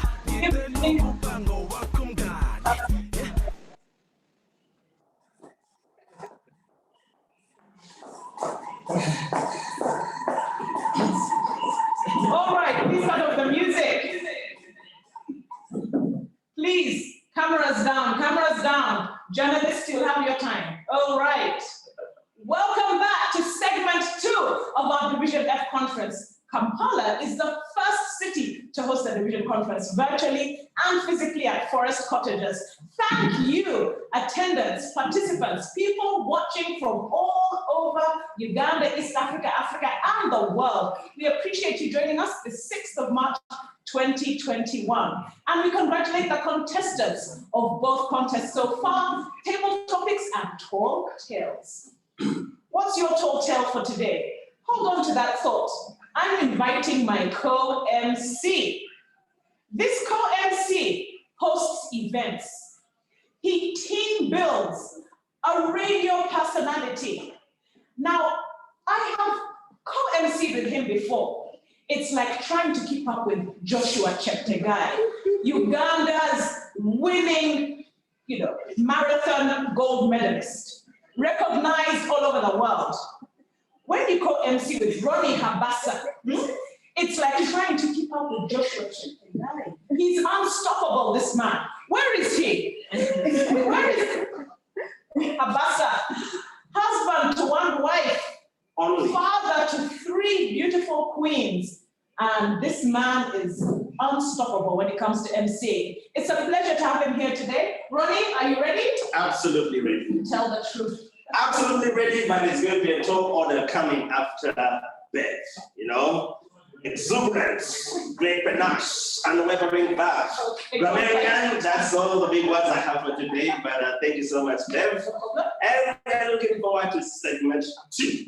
My job is real simple, and as an MC or master of ceremony, it's just to keep this thing flowing. But wherever you are right now, a round of applause for all of our contestants who have come this far. What an amazing, amazing, amazing job they have done. So clap for them, show them some love. Those of you in the live audience, if they're anywhere around you, give them a hug or a kiss, and then sanitize, all right?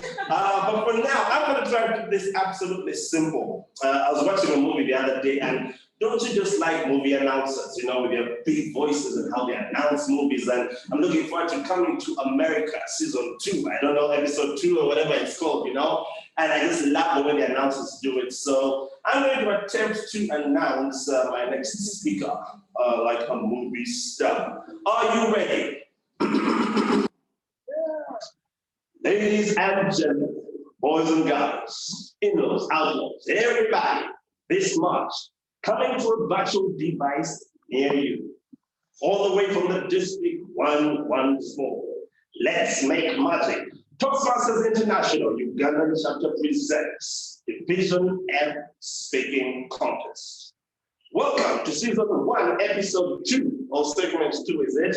Episode 2, for those of you who are into series, featuring renowned speakers like Paul Kavuma, Viola Nachigwe, Doreen Bengana for evaluation speeches. And for the international speeches, renowned speakers like Harriet Osiki, Colin Semiriwe, Timothy Kavuma, to mention but a few. And all this is brought to you by our wonderful sponsors who I need us to show some love right now. Of course, we have Stanbic Bank, It Can Be, we have Rotary, we have Gala, we have Joint Medical Services, we have Iotech, CSR, Runa Cake House, we have Breakthrough, the team Rehab, and we have Success Africa, to mention but a few. But in a special way, we want to thank all of you who have made this time, you know, wherever you are, in your house, in your bedroom, on your phone, on your device, wherever you are. Thank you so much for honoring all of our contestants. And right now, without further ado, ladies and gentlemen, allow me to introduce our contest chair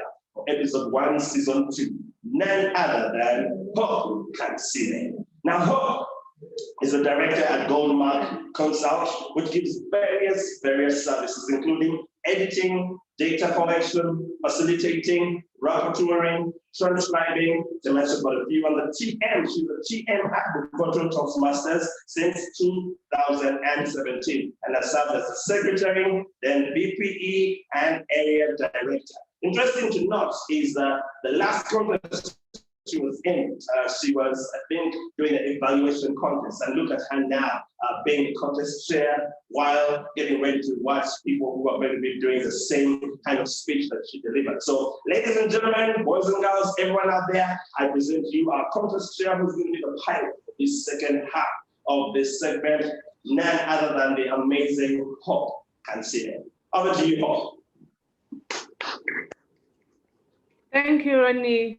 Thank you for the wonderful introduction.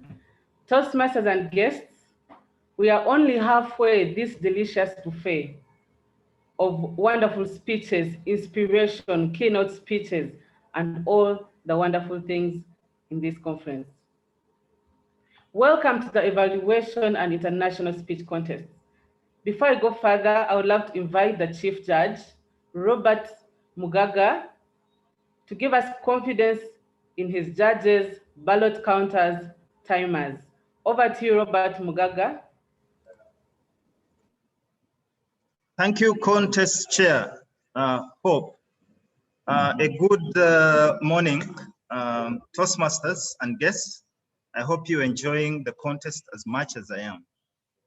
I would like to confirm that our judges are ready to go, and we actually have a sufficient number, and I would like to assure our contestants that the majority of these judges are actually not from within Uganda, and so we expect that the standard of judging is going to actually be very high and not tainted in bias.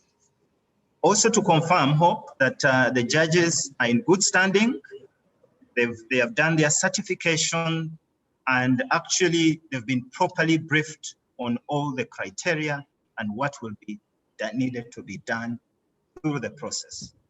In terms of the judging criteria for the evaluation contest, I would like to state the following, that the judging criteria will be on 4 aspects.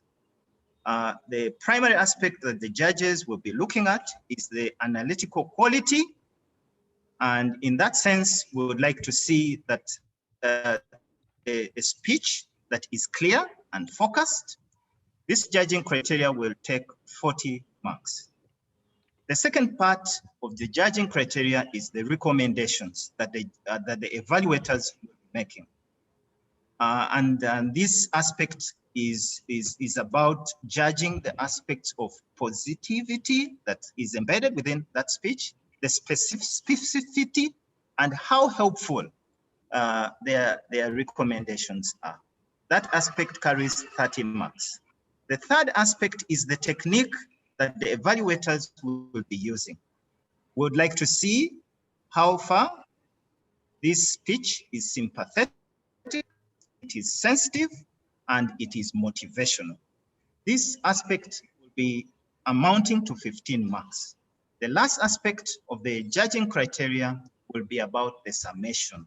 How does the evaluator sum up their speech and their evaluation?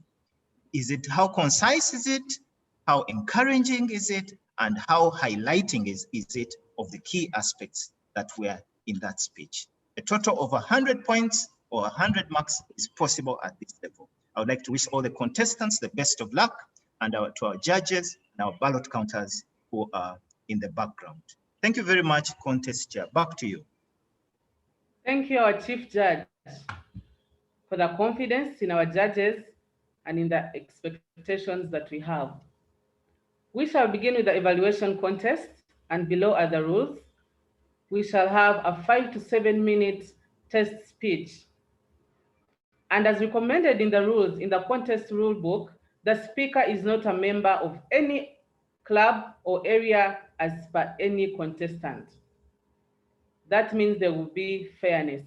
Contestants will use evaluation contestant notes in case of any notes they want to take.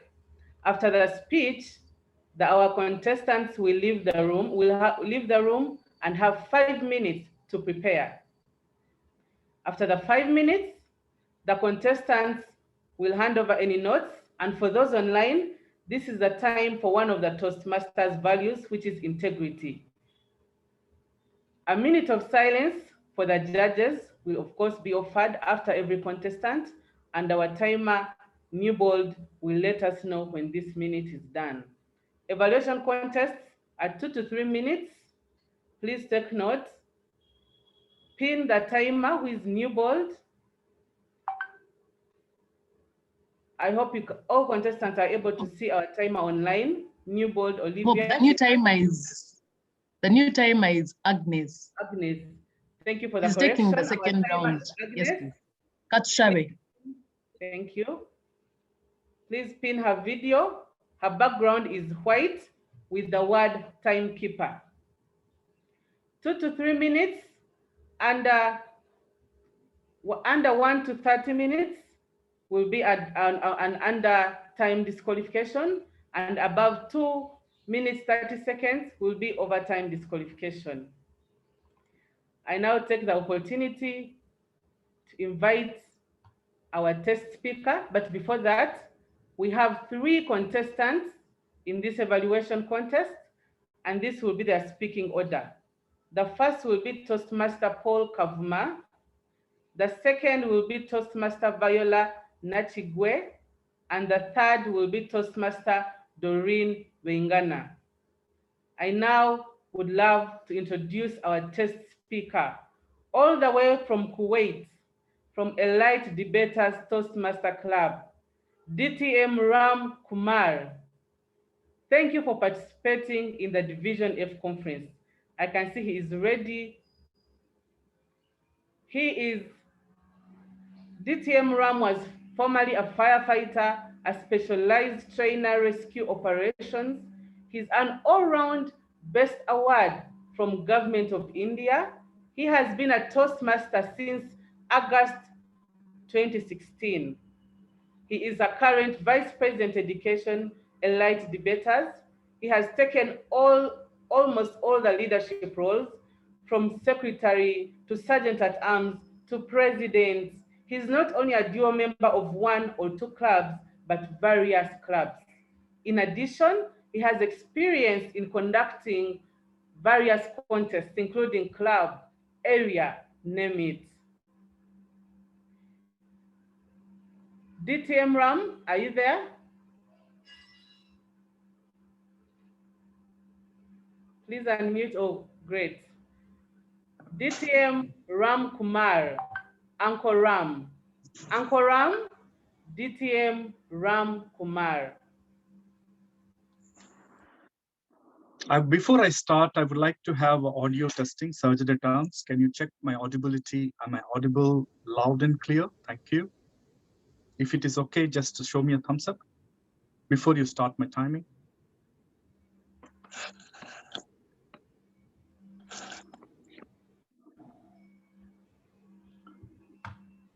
Can I hear some noise? Or Okay. I cannot hear you. Unmute Okay. yourself. Yes, it is okay. Yay! Appreciate, thank you.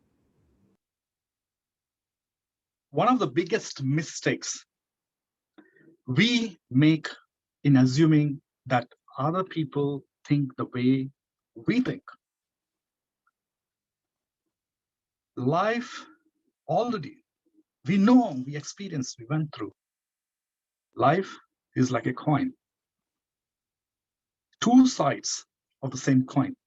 One, you can see. The other side is the symbol, the dome. Very good morning. Contestants, I should wish you that because you are the winners. Fellow contestants, Chief Judge, distinguished guests across the world. Have you ever come across children refusing to school, and what's the reason behind? Have you fallen in love with music or playing some instrument, a flute, a violin, a piano? Yes. When I came to the Kuwait, I fallen in love with the music. I have bought a piano. But I don't know how to start, what are the stands. I appeared two things, black and white strokes. It appeared very lengthy to me. It appeared almost like a fingers. I thought it was easy, but it was never been easy. Once upon a time,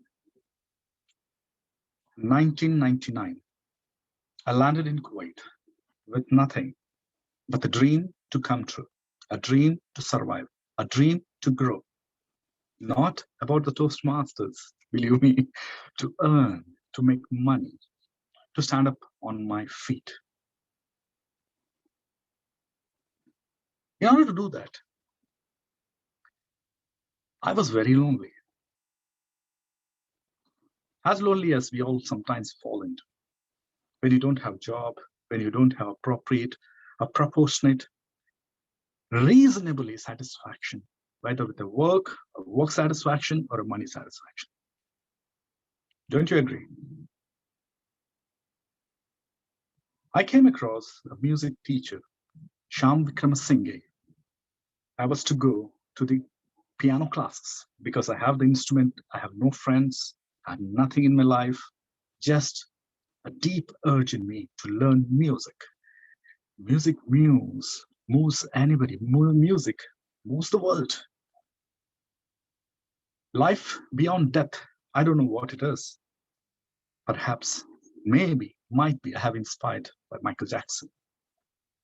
Maybe those legends. Life is a short-lived reign. I came across my music teacher, son, Shangu, who was 7 years old boy. I had my first job. They asked me that, do you know computer skills? I said, no. Then if you get those skills of PowerPoint presentation, perhaps the job is yours. Immediately, without knowing, not thinking, I went around Alganim Industries. I bought a new brand laptop and I didn't know what to do. I took all the way because I want to learn the music. I didn't have a car, no driving license. Absolutely, I was like one of the common man going across the streets, walking to the pedestrian, taking the buses, commuting to one bus to another. I took that laptop. I went to my Sham Vikramasinghe house. This little boy, Sham Vikramasinghe's son, Shangu. The moment I stepped in, he opened my laptop. He played. He opened it. He was playing with the keys. Mother shouted, "Don't open other people's laptop or gadgets like that. Shangu, that's not correct." I asked, "Doesn't matter. Ma'am, he's a child. Let it go." I let go. I asked mother, "He's the child. I see him something." Father said, he's 7 years old, he should behave himself. Mother came shouting me, no, no, no, no, no, no, my son is only 5 years. He's just going to be 6 or 7. No, his father is aging, don't know. But actually, that's the love for a child, the only child of a mother.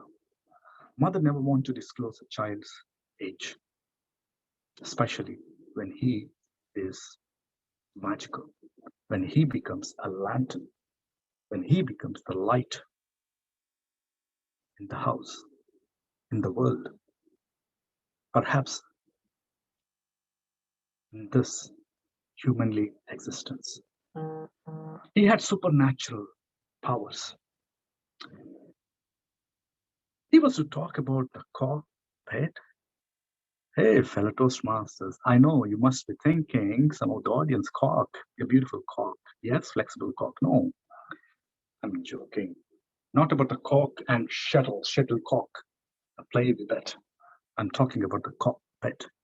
Yes, 7 years boy, he was to talk about cockpit. He was to talk about fire engines, aerospace, all the 9 planets, Mercury, Venus, Earth, Mars, Uranus, Jupiter, and Pluto. Fellow Toastmasters. He was a unique child of a family. I received one day call, Ram, can you come to my house?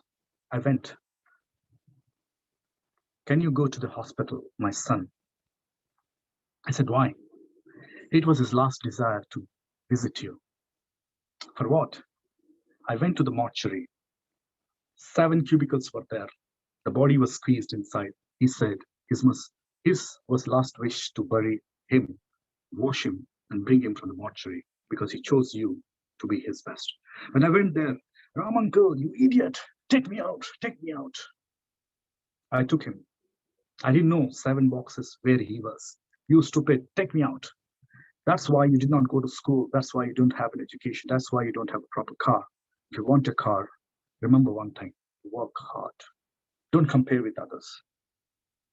That's what he said. And today what I am is before you. I started learning from those strangers. Should you fear of failures? No, learn from those failures. Reflect, reset, and review your life. You are definitely going to win, if not today, tomorrow, because everybody's dreams will come true. Back to contest chair.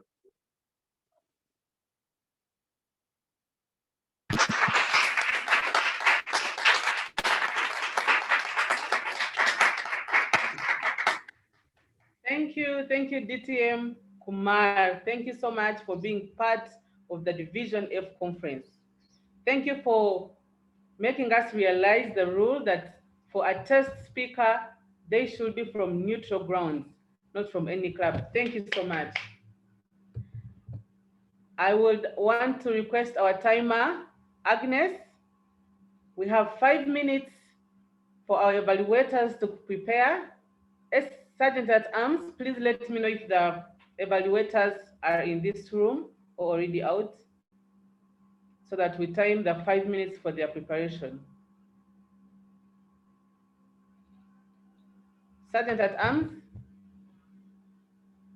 Doreen, please join the breakout room. Doreen Bangana.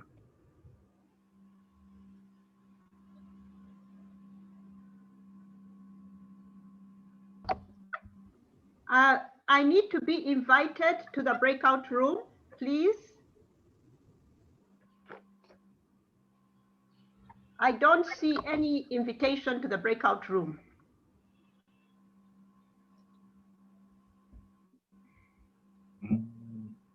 Okay, create. Just a minute.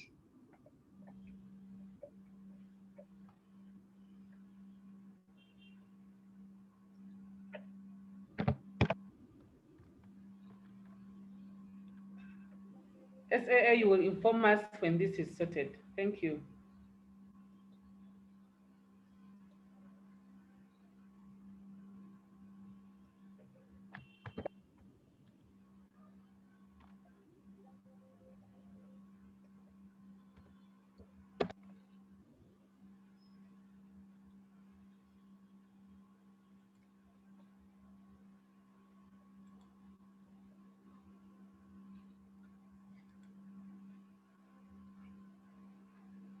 Doreen should now join the breakout room.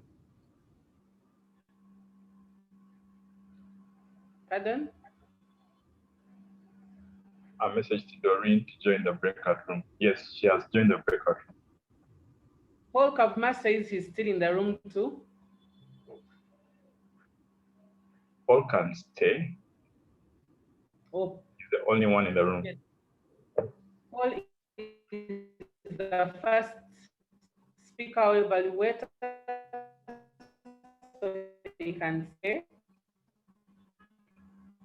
We have 5 minutes. Our timer, Agnes, will give us when our 5 minutes are done. In the meantime, in the 5 minutes,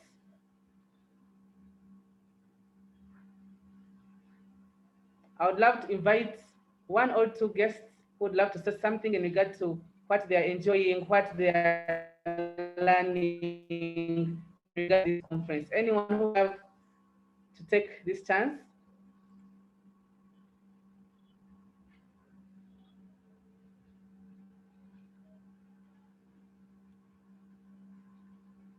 Any person brave enough to share their experience so far?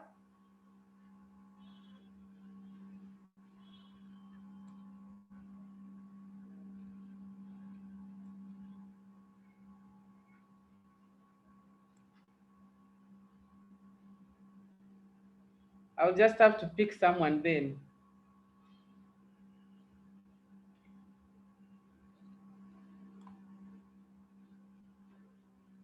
I'll pick Terry Odiko. Terry, are you there? Yes, I'm here, Contest Chair Hope. Lovely to see you. How is the conference doing? What have you learned so far? What have you enjoyed so far? Please share with us. First, I want to commend the whole of Division Fabulous for an excellent conference. The fact that you have put together a hybrid is exceptional. And so I'm loving to see how that is unfolding.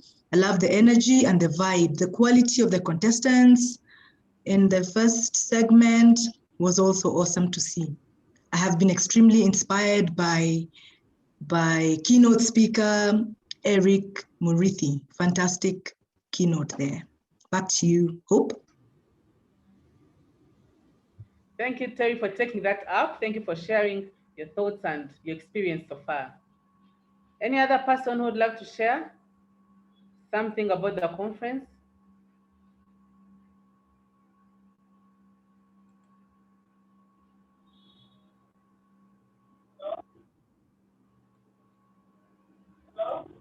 Yes, please. Akoru, please go ahead. Thank you.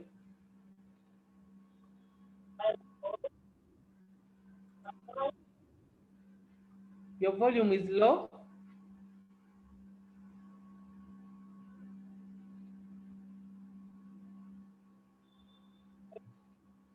Akoru, are you there?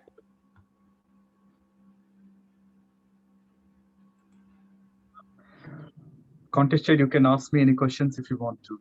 Thank you. Thank you, DTM. Once again, thank you for offering to be the test speaker at Division F. The question I had for you is that what inspires you in Toastmasters? I can see you have served not in 1, 2, or 3 clubs. You have served in various leadership roles, from Sergeant at Arms to VPE to Secretary. You have organized contests at area and club level. You have done all these roles. What has inspired your consistency? Over to you. Thank you. You know, actually, paradigm of human interactions is incredible. When you interact with a group of people, perhaps any role taker in the Toastmasters, what inspired me is the purity, the innocence, the tenacity, the humility in which they carry forward for win-win is not a technique. It's totally a philosophy of human interactions that I think. In fact, it is one of the 6 paradigms of interactions. Now, always we rely Winning is important. It's not over until I win. That means, what does it mean? It means to me, I win the hearts of the people. I win the people's opinions, not actually winning the contest. Winning the contest is a token of appreciation, perhaps in my opinion, that you need to improve more and more and do more, grow more, be more, holistically speaking. So I learned in the Toastmasters to motivate, to inspire, and to learn as a member. Never forget the DTM title, crowns. I have 27 triple crowns or something like that. I never count. All it matters to me is be a human, lift up, uplift somebody's spirit, make a point that one area of improvement, perhaps it will benefit me as a mentor, as a coach, perhaps it's a blessing in disguise to those who don't know about the Toastmasters. I always refresh my skills with the icebreaker speech. It was never been easy, but when you communicate, when you coordinate, when you cooperate with the different cultural backgrounds, the diversified environment, that is what makes a difference. So don't you forget, everybody is a winner. When you start falling in love, that's the place where you grow as a member, as a leader, as a good communicator. Thank you for asking this question. Thank you, DTM Ram, for the consistent service, for the support and the engagement in Toastmasters. Our timer has notified that the 5 minutes are done. I want to inquire if our first evaluation contestant is in the room. Sergeant at Arms, is Paul Kavuma in the room?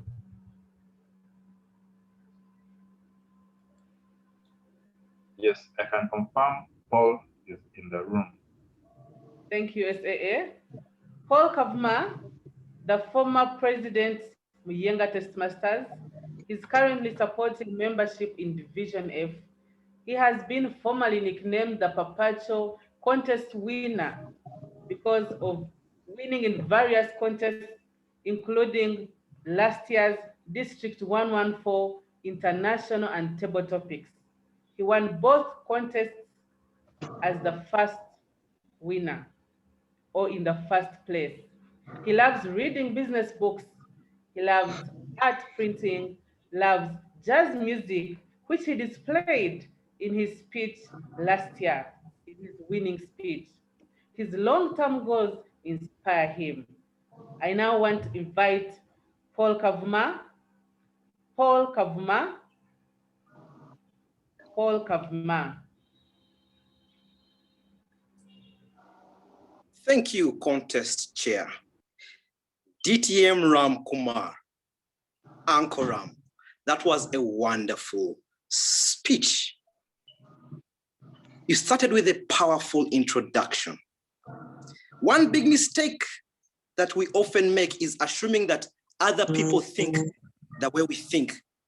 And yet, life is like a coin. It has two sides, the side you see and the side you do not see. That was powerful. I liked your ending as well. Reflect, reset, renew. You are definitely going to win someday. Everybody's dreams will surely come true. Thank you very much, Ram, for that inspirational speech. Like every other speech in Toastmasters, there are still some elements which can help this speech even be better. From your speech, Kumar, I noted that you used certain words which did not give connotation to the listeners about what exactly you wanted to say. For example, when you said You had a dream to earn and stand on your feet, but no satisfaction. I felt no satisfaction left the audience, me inclusive, hanging. What did you mean by no satisfaction? Is it that the dream was not satisfactory enough? Is it that you achieved your dream and then you are not satisfied? I would urge you next time to try and use words that mean exactly what you want to say, or elaborate the words that you use. For instance, you could have said, much as I had a dream to earn money and stand on my feet, I knew that even after earning this goal, I would still be not as satisfied as I would want to be. That would mean that it's the goal that would not satisfy you enough, much as you achieve it. So, choice of words could help you with giving the audience the right connotation that you would want them to pick from your speech.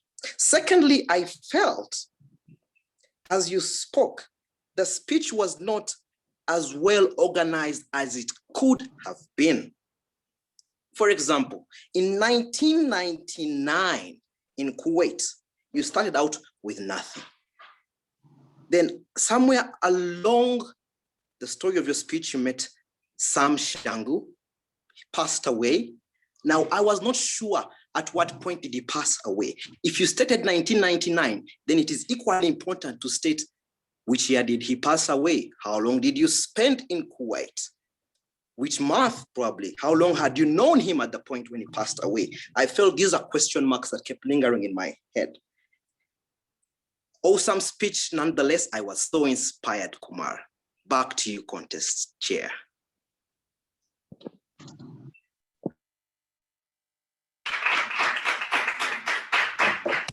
Thank you, Paul Kavuma.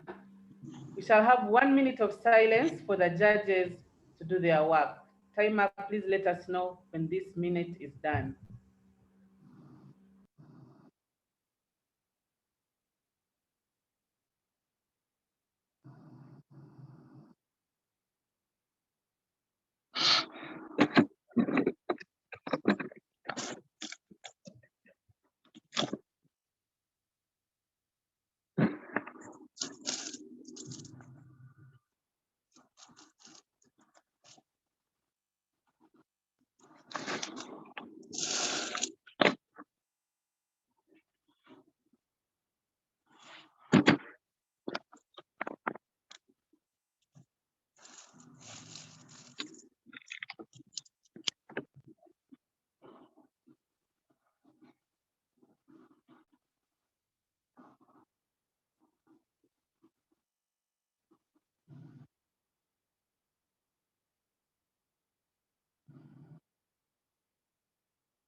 Minute is done, contest chair. Thank you, Agnes. Sergeant at Arms, please confirm if our second contestant, Toastmaster Viola Nachigwe, is in the room.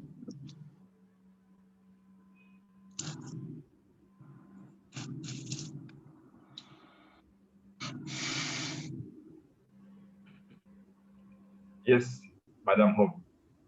Thank Viola you, is in the room. I now welcome our second evaluation contestant, Toastmaster Viola Nachigwe. Viola Nachigwe. Thank you very much, our contest chair. DTM round. I now understand why you need a DTM. You have mastered the art of storytelling. You shared such a personal story from being a beginner, relocating in a foreign country, your love for music. I truly enjoyed your journey. What made your speech very interesting for me is that you were very paced. That pace aroused interest in the audience. Everyone was listening to this story. I love the use of the props that you use. You're very natural. When you talked about music and the piano, you could see someone who is in love with music, who who wanted to learn about music. When you shared about the coin, it made us think about life. Life indeed.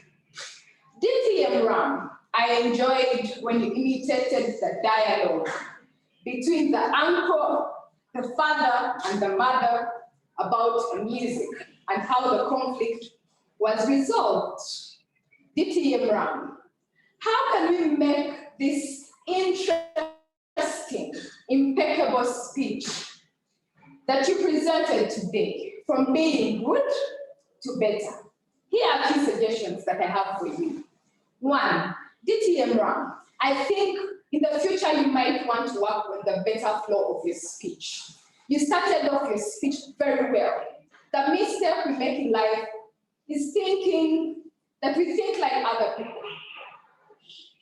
However, after delivering that interesting quote and capturing our attention, you went ahead and greeted us. Good morning, Toastmasters. Good morning, guests. Good morning, division this. Good morning, division that. I felt like you shouldn't have greeted us in the middle of having started your speech. In fact, in the future, just eliminate all the greetings. Go right ahead and continue with the flow of your speech. I also felt like your speech would need to be organized in a way that we have takeaway lessons.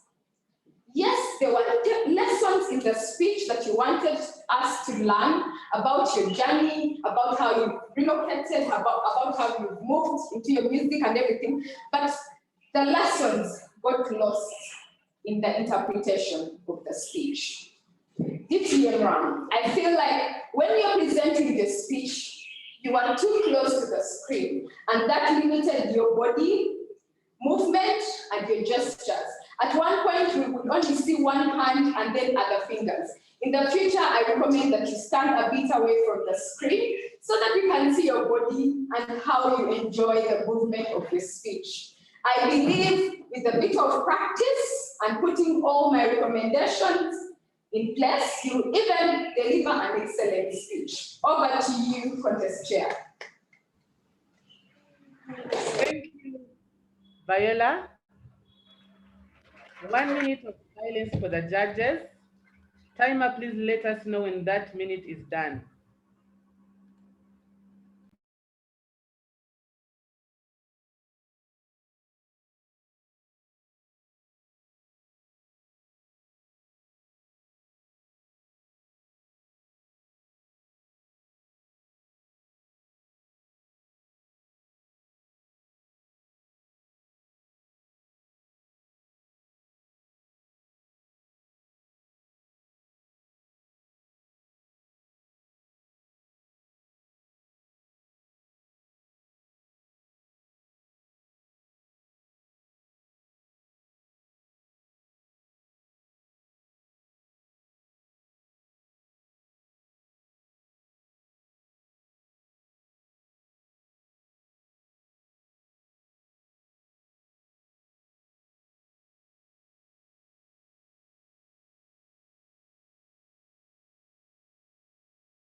Contest Chair, the minute is done.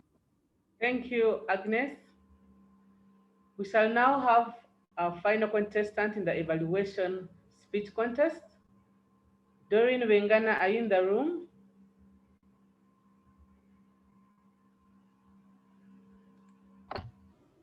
Yes, I'm here. Can you hear me? Yes, please. Clear and loud. Thank you. I now welcome our 3rd evaluation speech contestant, Doreen Wengana. Doreen Wengana. Thank you, Mr. Ram Kumar, for agreeing to be the speaker. And that was such a moving speech. Continuous improvement is better than delayed perfection, said the late, great Mark Twain. I am here today as your guide on your road to continuous improvement. First, I'd like to point out your strengths so that you can keep practicing them. Ram, I loved the coin that you started with, that you showed us, so shining and bright. And we immediately sat up and paid attention. We wanted to know what that coin meant. Good for you. I also liked your vocal variety. When you are using, when you said what the mother was saying, you raised your voice, and your response, you lowered your voice. Voice modulation is a powerful tool. Please keep using that. I also liked your hand gestures. They were deliberate and to the point. You used this for the piano and the flute and in other places that showed you are a practiced Toastmaster speaker. What could you do to improve? First, I'd like to ask the timer, how long did Mr. Kuma take? 8 minutes, 12 seconds. I believe that the time you were supposed to use was 7 minutes at most 7 minutes, 30 seconds. So I encourage you to keep practicing with a clock. When you do that again and again, you will be aware of the time. Secondly, I'd like you to focus on the purpose of your speech. I felt that your speech was about a number of different things, and it wasn't very clear what the main thrust was, which should be a beacon throughout the story. Was it about the child genius? Was it about you're trying to get a job? It wasn't very clear. Lastly, I recommend that you should be waist up when you're on an online contest, online speech. They say, show your waist and to the top. So in summary, the purpose of your speech, the time, and what you look like on the screen are very important. And if you keep these in mind, Ram, I am sure you're going to go from good to better to best on your Toastmaster journey. Congratulations. Thank you, Doreen. Thank you for that evaluation. We shall have 1 minute of silence, after which we shall engage our contestants. So please stay in the vicinity. Timer, you will let us know when the 1 minute is done.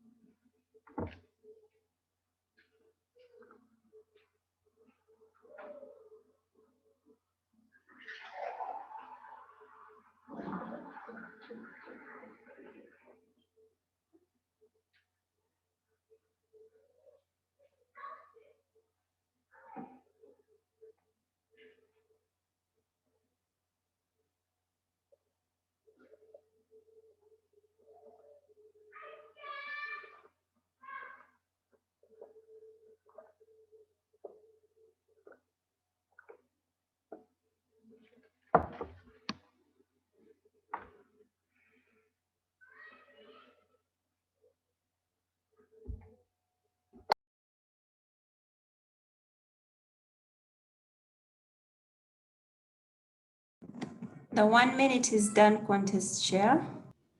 Thank you, Agnes. I will take a few minutes to engage our contestants so that we get to know a little about them. I'll start with Doreen. Yes. As one of the famous books, The Last Shall Be the First. Doreen Wengana is a writer. She is the charter president of the newest club on board, in Toastmasters Club. Someone unmute and give her a hand clap for the achievement. I welcome. As a writer, Doreen has achieved many writing awards. My question to you, Doreen, is about your favorite quote, a suckered yes. What does this mean to you, and why does it inspire you? Thank you very much, Hope. And thank you all for being with us on that long journey to chartering Entebbe. We couldn't have done it without you. That's the teamwork of Toastmasters. The quote is "A Sacred Yes" by Nietzsche, a German. Someone needs to mute. Okay, a German philosopher. To me, it says I should say yes to life. When an opportunity comes up, sometimes I have the inclination to say no and see all that is wrong with it. But I use this quote to encourage myself to keep saying yes. Is there a contest? Yes. Is there a good new club to start? Yes. Is there something I can improve? Yes. And it is sacred because if you scramble those words together, it says scared, but I have to not be scared. It should be sacred because I believe all these actions have a spiritual aspect. So that's to life. What do we say? A sacred yes. Thank you so much, Doreen. Yes to life. That's my takeaway. Thank you and congratulations for participating in this evaluation contest. Our next will be Viola Nachigwe. Viola is the current president of Bukoto Toastmasters Club. She has displayed the quality of knowing what she wants and going for it. She has served as the vice president public relations, and she completed her path in a space of a few months. Her interest is speaking, so she is living her interest, if I may call it. Her favorite quote is, "You can do whatever you set your mind on." My question to you, Viola, is many set goals that they don't achieve. When you joined Toastmasters, you set a goal of being a president, and true to your word, you became president. How did you do that? How can people achieve the goals they have set? In a minute. Over to you, Viola. Thank you very much, Contest Chair Hope. What I can say is that after you set up a goal, you need to also share it with people who are going to support you to achieve this goal. From the onset, I set out to be the president of the Bukoto Toastmasters Club. However, along the way, I felt like, I don't think I want it anymore. But there were members in the club who supported me and persuaded me and said, your goal is still possible. To be honest, at one time, I didn't want to be a president. But people just came to me and said, you set this goal, we had you, and now it is time to implement, achieve it. And one of them is Wilson, our area director, Jesse, the past president then, who was also a president of the club. And they told me, you know what, you set this goal, it's now time to achieve it. And in my head, I was like, oh my God, it is not a good thing to say out your goals loud, but again, it is good because people who listen to your goals eventually support you to achieve them. Thank you so much. Thank you so much, Viola. What I pick is accountability. When you share your goal, you are accountable to achieving it. Thank you for sharing and thank you for participating in this contest. Paul Kavuma, my last question will be to Paul Kavuma. Paul, are you still with us? Yes, I'm here. Okay. Paul is the former president of Muyanga Toastmasters Club and he's currently supporting membership section in Division F. Paul, your long-term goal, you say your long-term goals inspire you. You have participated in various contests, and my question to you is, what inspires you about participating in contests? What is there that is building? Share and perhaps encourage someone to participate next year. Over to you, Paul. Thank you very much, Hope. What inspires me to keep participating in speech contests? I want to put it differently from how I said it last time. I read somewhere once that the way you do one thing is the way you do everything. The way you do one thing is the way you do everything. For me, I feel Toastmasters and specifically speech contests helps me to learn how to prepare for life generally. Generally, you'll get to realize that a lot of things don't usually go according to plan. When you're a member of Toastmasters, all these organizational skills are continuously coming into play on almost a daily basis. You're dealing with things like probably trying to build membership. At the same time, you're trying to mentor the few members you have. At the same time, you're trying to prepare for a speech contest. And that's how life is. But if you can do well in Toastmasters, if you can do your best in Toastmasters and learn how to make good use of time and learn how to learn and learn how to build networks, it's a skill that then you can translate in other spheres of your life. And so that's why I keep participating in as much as I can, it be in contests, it be in organizing, in being part of the committee for membership. I believe the more I learn, the more I can have knowledge to apply elsewhere in other spheres of my life. And so not only am I growing in Toastmasters, but I'm also growing back at the workplace. Thank you, Paul. Thank you for sharing. Thank you for inspiring us and competing in this contest. Toastmasters and guests, we are now going into the second section of this contest, and that is the International Speech Contest. We have 3 contestants lined up and ready. The 3 contestants will be as follows: Toastmaster Harriet Ositi, DTM Connie Shemerirwe, and Toastmaster Timothy Kavuma. Sergeant at Arms, please confirm if the 3 are ready and in the room.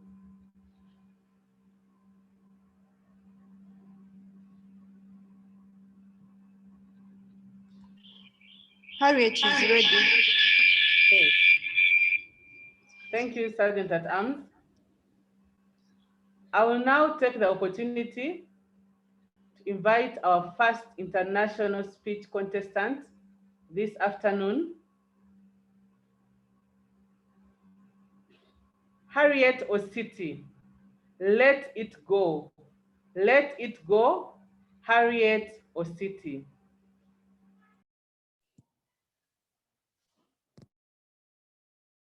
As I held my firstborn, I knew I was losing my second. These were the words of Meghan Markle, the Duchess of Sussex, as she narrated the ordeal she went through with a miscarriage just in July last year. A miscarriage is a deep, silent sorrow no woman should ever have to go through. And yet, this deep sorrow always starts with a happy beginning. Contest chair, fellow Toastmasters, and esteemed guests, could any of you remember the season of your life when you thought you were living the life of your dreams? Let me see by show of hands. I see those hands. I do. The year was 1989. My husband and I had been married for 1 year and we were living on the moon. Prior to our wedding, we had decided that we would wait 1 year before we had children. You see, he comes from northern Uganda. I come from the east. And therefore we felt that that 1 year would help us to get to know each other so much better. You can imagine the joy when at our first attempt, after that 1 year, I found myself pregnant. I remember the discussions that went on late into the night about what we expected our daughter to look like because we knew it was going to be a girl. We also had certain things we didn't want our daughter to have. I did not want my daughter to have my elephant size of a foot, 8.5 to 9 and extra wide, and have to look for those party shoes that don't appear in that size. My husband didn't want his daughter to have his wide nose that fills the front of his face. And so these discussions went on and on day after day. One morning I woke up to the sun streaming through the window, and I knew it was going to be a great day. When suddenly an excruciating pain caught my abdomen, I rushed to the bathroom. When I looked down into the toilet, I let out a scream. My husband came and asked, Harriet, what's the problem? What has happened? We need to go and see the doctor immediately, I said to him. On the hospital bed in my doctor's clinic, with the ultrasound gadget going over my stomach, I couldn't decipher the expressions on my doctor's face. Eventually, she turned to me and said, Harriet, go home. These things happen. I'm sure after 3 days, you'll come back and will tell you that everything is perfectly fine. We went home with my husband, but those 3 days were the longest 3 days of our lives. It was like waiting for an exam you cannot prepare for. 3 days later, back again on that hospital bed, with the same gadget going over my abdomen, the look in my doctor's face sent despair down my bones. She finally turned to me and said, Harriet, I'm so sorry. It looks like we've lost the baby. The shock, the disbelief cannot be explained in any language on earth. Suddenly I was in a void, all alone, with no one, with nothing. What had I done wrong? What had I eaten? Was it that bumpy road I took to see my cousin? The questions kept bombarding my mind. When I finally opened my eyes, with tears streaming down my cheeks, I could hear the doctor telling me the procedure of going through the lifeless fetus from my abdomen. The trauma of having my firstborn ripped from my body cannot be explained. A month later, my husband and I had to come back to the doctor for a monthly review. My doctor took one look at me and she sat me down in a chair. And these were the words she said to me. She said, Harriet, the sorrow you hold in your heart is like sand in the hand. It is of no good use to the person holding it. You need to let it slowly go. As hard as that advice was to take, we and my husband and I decided to let go of that sorrow. Today, I can joyfully say, 30 years later, my husband and I are blessed with 3 adult children between the ages of 29 and 25. 2020 was a difficult year when we met COVID-19. How many of you know or have been through a tragedy, a loss, and God forbid, the loss of a loved one? Again, I see those hands. Roy Tennant, in his book, Life in the Heart, says when you know that you deserve so much better, you need to let go of the dark past. What are you holding on to? Is it a pain, a tragedy, a disappointment? What is stopping you from embracing the joy, the success, and the opportunities that 2121 offer us, even as we get to this 3rd month of this year? What is stopping you from moving forward to reach your full potential? I want to leave you with the words of my doctor. If you want to embrace 2021 with all it has to offer, I will challenge you to do what I and my husband did about the sorrow of losing our firstborn. I challenge you to let it go. Contest chair.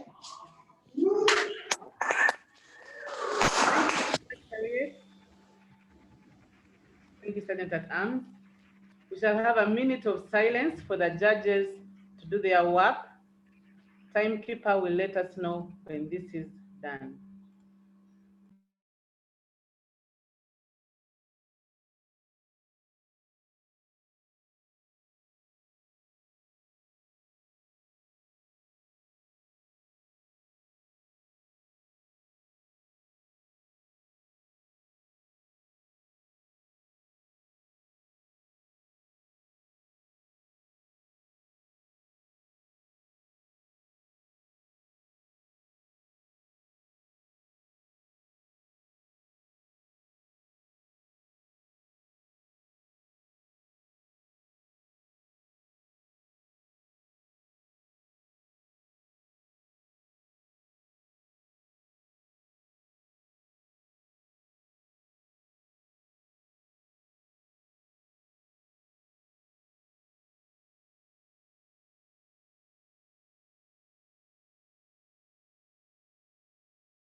The minute is done, contest chair.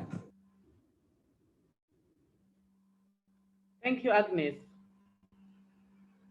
Our second international speech contestant is Connie Shemerire.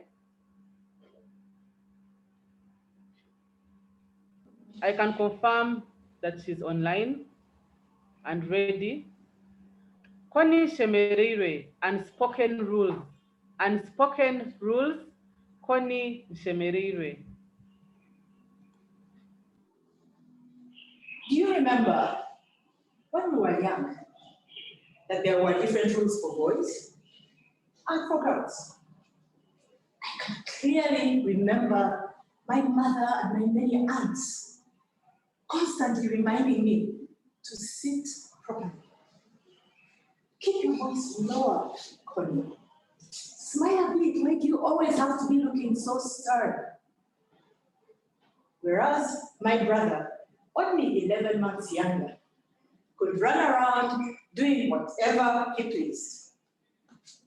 Let me make the mistake of leaving the house without oiling my legs. I would be instantly sent back. While he could run around with his stick legs looking as ashen as you like. I went to secondary school and encountered yet more rules. This time, they were enforced by the boys, who outnumbered us 3 or 4 to 1. As a girl, you could not be seen to enjoy your food in any fashion. Yours was to eat to live. Running was a no. Not even if it was raining and you needed to find shelter. As a teenager, these unspoken rules made me feel so unsure because I did not know what rule I'll be unknowingly breaking next. One holiday, I remember, I was about 16, matters came to a head. I found myself cowering in the changing room of the local sports club, plotting how to enter the swimming pool without any of my fellow holidaymakers spotting me. I finally thought, wait a minute, what are you doing? Who are these people? Do you know them? Do they know you? No. This has to stop. No more. So I took off my towel, hung it up on a hook, walked boldly out to the edge of the swimming pool, struck the classic diver's pose, and magnificently belly flopped in the swimming pool. Pure freedom. I was no longer going to be held back by these unspoken rules. Henceforth, I was going to be making my rules. Firstly, I was going to wear whatever I wanted. I would walk, I would even run whenever I chose. And I was for sure going to be eating my food in full enjoyment. Ladies and gentlemen, I felt like I was above it all. Come university. Girls were trying to grow their hair. Palm it. I decided to shave my head. I was told tattoos are frowned upon. I immediately went out and got one. Yeah, I was making my own rules. I was on top of it all. Ha! Or so I thought. Contest chair, fellow Toastmasters. Guess. One day I'll find myself eating some very bitter humble pie. Picture this. It's a sunny Sunday afternoon. I'm strolling along in my parents' rather nice neighborhood. I had just received my PhD and feeling even more on top of the rules than usual, which is why I was wearing one of my shapeless but also comfortable long cotton dresses with the men's leather sandals, very well worn. They served me well, chomping on some delicious fresh lace. When around the corner, I saw a big black four-wheel drive car that crunched to a stop next to me. A tinted window rolled down. And before I could even see who was inside, I was engulfed in a swish of cool air conditioning. Then I saw who it was, and I froze. Bill? A long-lost ex. One of those that I always felt was the one to take. And what still was his two-faced wife next to him in the car. No offense to you wives of those who got away, but this is a woman I counted as a friend. And I later found out that the entire time Bill and I were dating, she had been spreading vile rumors behind my back, eventually leading to our breakup. Hello, Daktari, Bill greeted me with a smile, bringing me back to the present. And I just crumpled into a ball of shame and embarrassment. That day, I knew that I was not above any rule. Because there's always that one person that you care how they see you. And I'm sure in the audience, plenty of you are always railing against society's unspoken rules. As a soldier that has been wounded at the battlefront, I'd like to share this message with you. I realized that day that I've been so hell-bent on pushing back against these rules that I failed to realize that they could serve me. For sure, let's rebel against these rules, but let's not throw the baby out with the bathwater. Behaving with decorum and presenting myself always in my best light has done wonders for me. So when you think about pushing against all the rules, think again. Maybe one or two or three of those rules can work in your favor. I beg, don't be the next casualty on this chair. Thank you, Connie, for the speech. I would love to invite our next speaker, Timothy Kavuma. I can see he's ready. Timothy I also Kavuma. believe something like that on this chair. Do you need a minute? Madam Contest Chair, 1 minute for the judges. Oh, sorry. 1 minute break for the judges. Timekeeper, please let me know.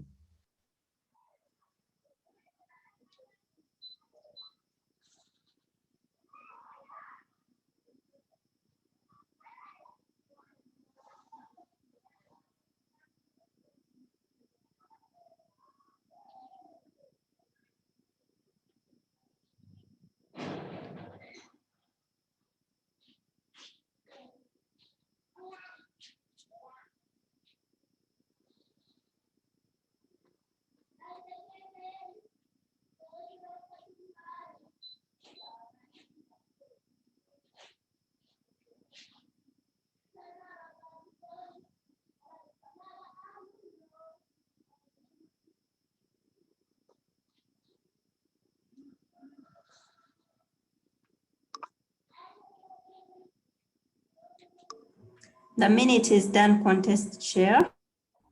Thank you, timekeeper.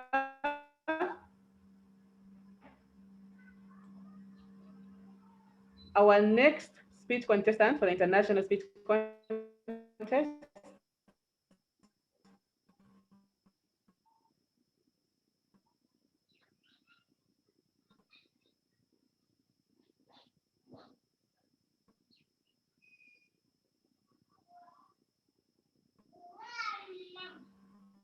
is Kavami.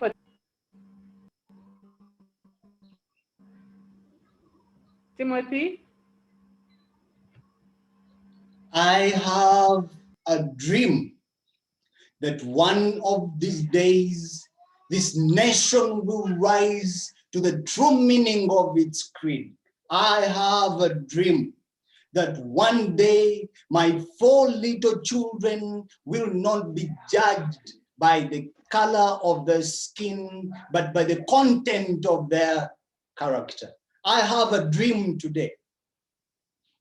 Those were the words of Dr. Martin Luther King in 1963, while he stood before a crowd of millions of oppressed people. The question is, was he working in perfect time? No.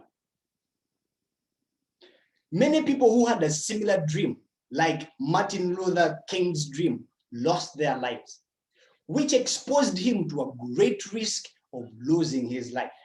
But nonetheless, he was still willing to pursue his dream. Contest chair, my fellow dreamers, just like Martin Luther King, we all have dreams. But the question is, are we working on our dreams? Or are we waiting for a perfect moment? Just like most dreamers, I always kept my dreams on a hold, waiting for a perfect moment. I waited for a moment where I have made loads of savings. I waited for a moment where my life has become a compendium of wisdom and knowledge after reading millions of books. I waited for that moment when I am married and now I command a certain respect in the community. Always waiting and waiting and waiting. As we sailed through 2020, I almost started my dream because I almost had enough savings, enough relationships to lay a foundation for my dream, which has always been to inspire many people as I can using the resources at my dispensation. But all of a sudden, the deprivations that came along with 2020 led me into a season of hibernation. Just like a tree branch that loses its leaves as it heads to the season of hibernation, I lost my job. I lost lots of money. I lost very many friends. And the only relationship that I had was time. You see, I was left with only one resource, which was plenty of time. And as I was trying to utilize this only resource, an afternoon stroll led me to Acholi quarters in Banda, one of the slums in Kampala. Right there, I came across a boy named Roy. The only thing that Roy owned was a breath of life. And he reminded me that in as much as I thought that I'd lost it all, I had more to offer than what I needed. It was very easy for me to tell that Roy had not interacted with water in a long while. Through the holes that were orchestrated in the clothes that he wore that afternoon, that exhibited his dirty body. And as I interacted some more with Roy, he told me he was looking for the first meal of the day that afternoon. And that, ladies and gentlemen, was the door to my dream.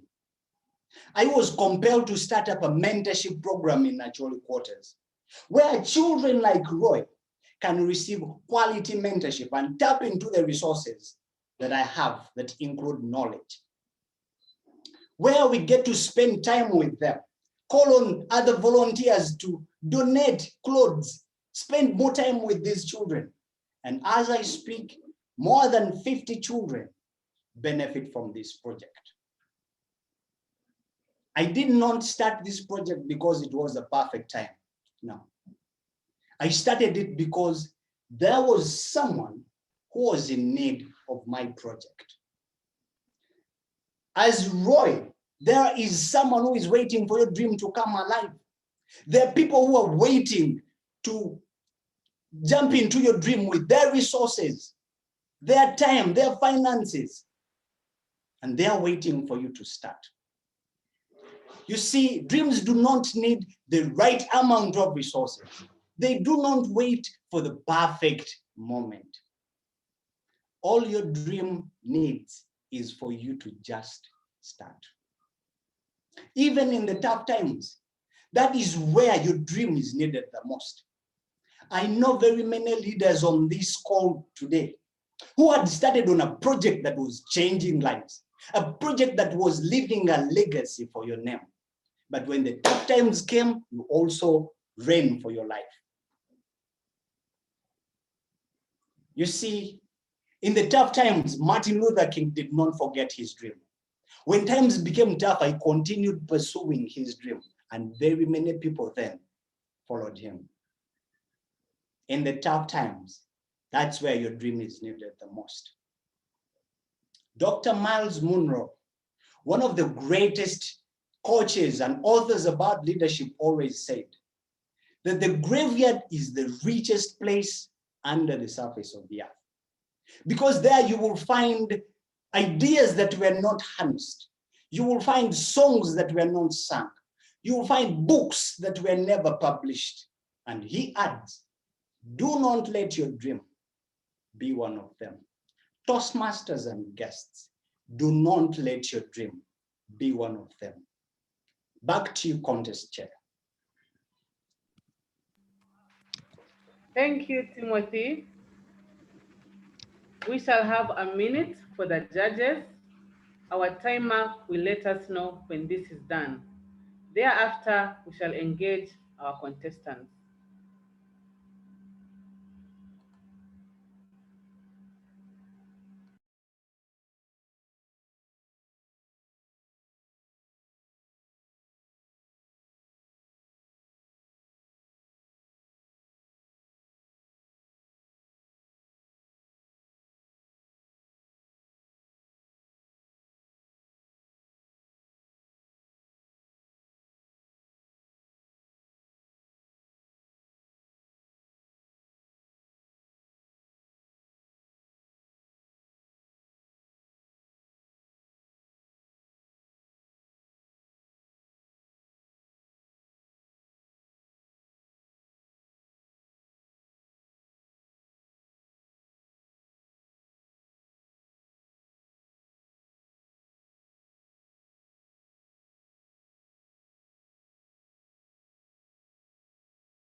One minute is done, contest chair. Thank you, Agnes. I would love to invite our speakers in a short interview session. I would love to have Timothy Kavma first. Timothy, are you ready? Oh, Connie is okay. Harriet and Timothy. I can't see Timothy. I will start with Harriet. Harriet is the president of Kampala Toastmasters Club. She served as a vice president education. She is serving as a quality associate of her area. Harriet loves blogging, she loves music and crochet. Her favorite quote is leadership is influence, nothing more, nothing less. My question to you, Harriet, is As we warm up for Women's Day on Monday, 8th March in Uganda, tell us how women who achieve beyond their expectation, how do they achieve beyond their expectation? Give us an example. Inspire a woman out there as we prepare for Women's Day. Thank you so much. Thank you so much, Hope. Indeed, as women, we have great potential. And as we draw towards Women's Day, I'd like to give the example of my own mother, who is my hero. A woman who began from being a midwife, a third-grade midwife, but rose to the ranks to start the first restaurant that offered outside catering. Became the first woman to offer cakes on Nkrumah Road many years ago in the 70s. She taught me that because I am a woman doesn't mean that I can't achieve everything that I need. There's nothing different between I and my 4 brothers after me. My challenge to women is we have the potential to be everything that we want to be. So please go for it. Back to you, Hope. Thank you, Harriet. My takeaway, you can achieve everything and anything. My next question will be to Timothy Kavuma. Timothy is the current president, Muyenga Toastmasters Club. He served as the vice president, public relations for Muyenga Toastmasters. He also served as a secretary at area level last Toastmaster year. He loves seeing others shine with a little support, and that inspires him. He loves playing music instruments and listening to music. His favorite quote, "It always seems impossible until it's done," by Nelson Mandela. My question to you, Timothy, share with us one thing in your life that seemed impossible until it was done. Over to you, Timothy. Thank you so much. I do have witnesses on the story that I'm going to share on this call. While I was going through school, it is true, I never wanted to attend classes. And my parents used to force me to go to school, but I also wanted to have the qualifications. So all the way from my primary school, it was a tug of war, and it looked like it was really not going to come to pass. However much I didn't want to read, I used to pray about my school. And as I speak, I have so far achieved a bachelor's degree in computer science and other certifications. So that's one of the things that really seemed to be impossible at very many levels. Thank you, Timothy. Thank you, Timothy. Timothy and Harriet, you could take your leave. Thank you. My last question goes to Connie Shemerire, first DTM of Uganda, co-founder of Ukoto Toastmasters. She started Mkozi Gavo Club. She has mentored many in Toastmasters in her journey. Connie loves golf, reading, traveling, and being part of the development of others inspires her. Her favorite quote, "Fortune favors the bold." My question to you, Connie, is the DTM award is the ultimate award in Toastmasters. What has inspired you to continue with the Toastmaster journey, even after achieving this award? Over to you, Connie. Thank you very much, Contest Chair. I did indeed receive the award of Distinguished Toastmaster last March, an achievement that I am extremely proud of. But I have been a Toastmaster for 8 years, and I haven't only been speaking or taking on leadership positions. There's so much more that Toastmasters gives you. It gives you a really great community. I enjoy all the members of the different Toastmasters clubs, gives you various opportunities to mentor people, to spread the gospel of Toastmasters. And for me, the most gratifying thing, and the reason I continue to be a Toastmaster, is to continue to see people grow. It's just something that is so gratifying.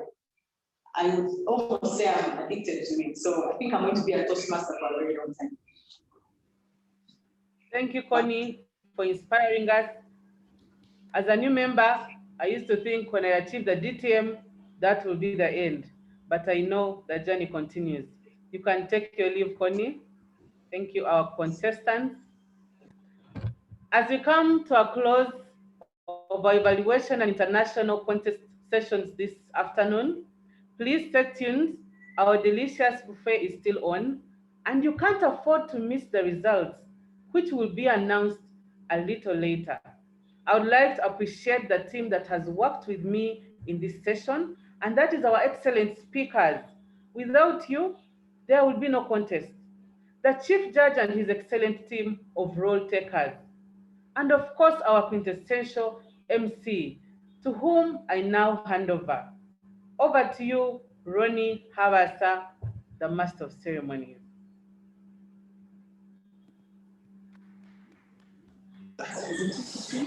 Thank you. A round of applause for all our wonderful speakers, the international speeches, and for the evaluations as well.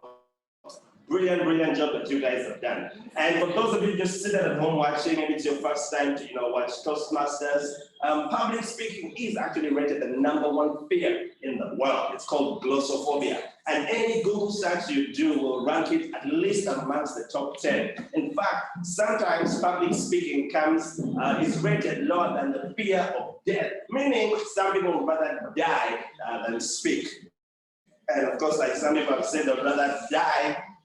The fear is dying while speaking. So it's a serious thing that these guys have done, and we need to show them love and appreciation. So give them a hand clap, send them a message in the inbox, and show them some love. Okay, again, we just want to thank our sponsors. What an amazing job that they've done by making this possible. Some of you have sponsored us in cash, some of you in kind, and I'm just going to take some time to mention a few of those. Of course, we have Stanbic Bank, it can be, we have Rotary, we have Gala, we have Joint Medical Stores. Thank you so much. We have IoTech, CSR, we have Runa Cake House, Break Free, and Break Free is the teen rehab. We have the Success Merchant himself from Success Africa. What's his name? Mussolini. Yes, thank you so much. And of course, Bukoto Toastmasters, Lubowa Toastmasters, Kampala Sunrise, and the whole Toastmasters fraternity here in Uganda that has been able to make this possible. We want to say a big thank you. Now, still to come, we have a wonderful speech, a keynote speech that's going to be coming from Joanne Mugenzi, and I'll be back in a short while to introduce her. But right now, we'll be taking a quick break and going into something that I'm not too sure about, but going to find out. So back to you, or is it Kristen who's coming to join me? Rotary. Rotary time, beautiful. It's Rotary and all our sponsors. So I'm inviting all the Rotarians here. Please come up. I can see Jesse is clapping for me. I can see Jesse clapping for me. I can see the Rotaractor. And because of time, everybody join in.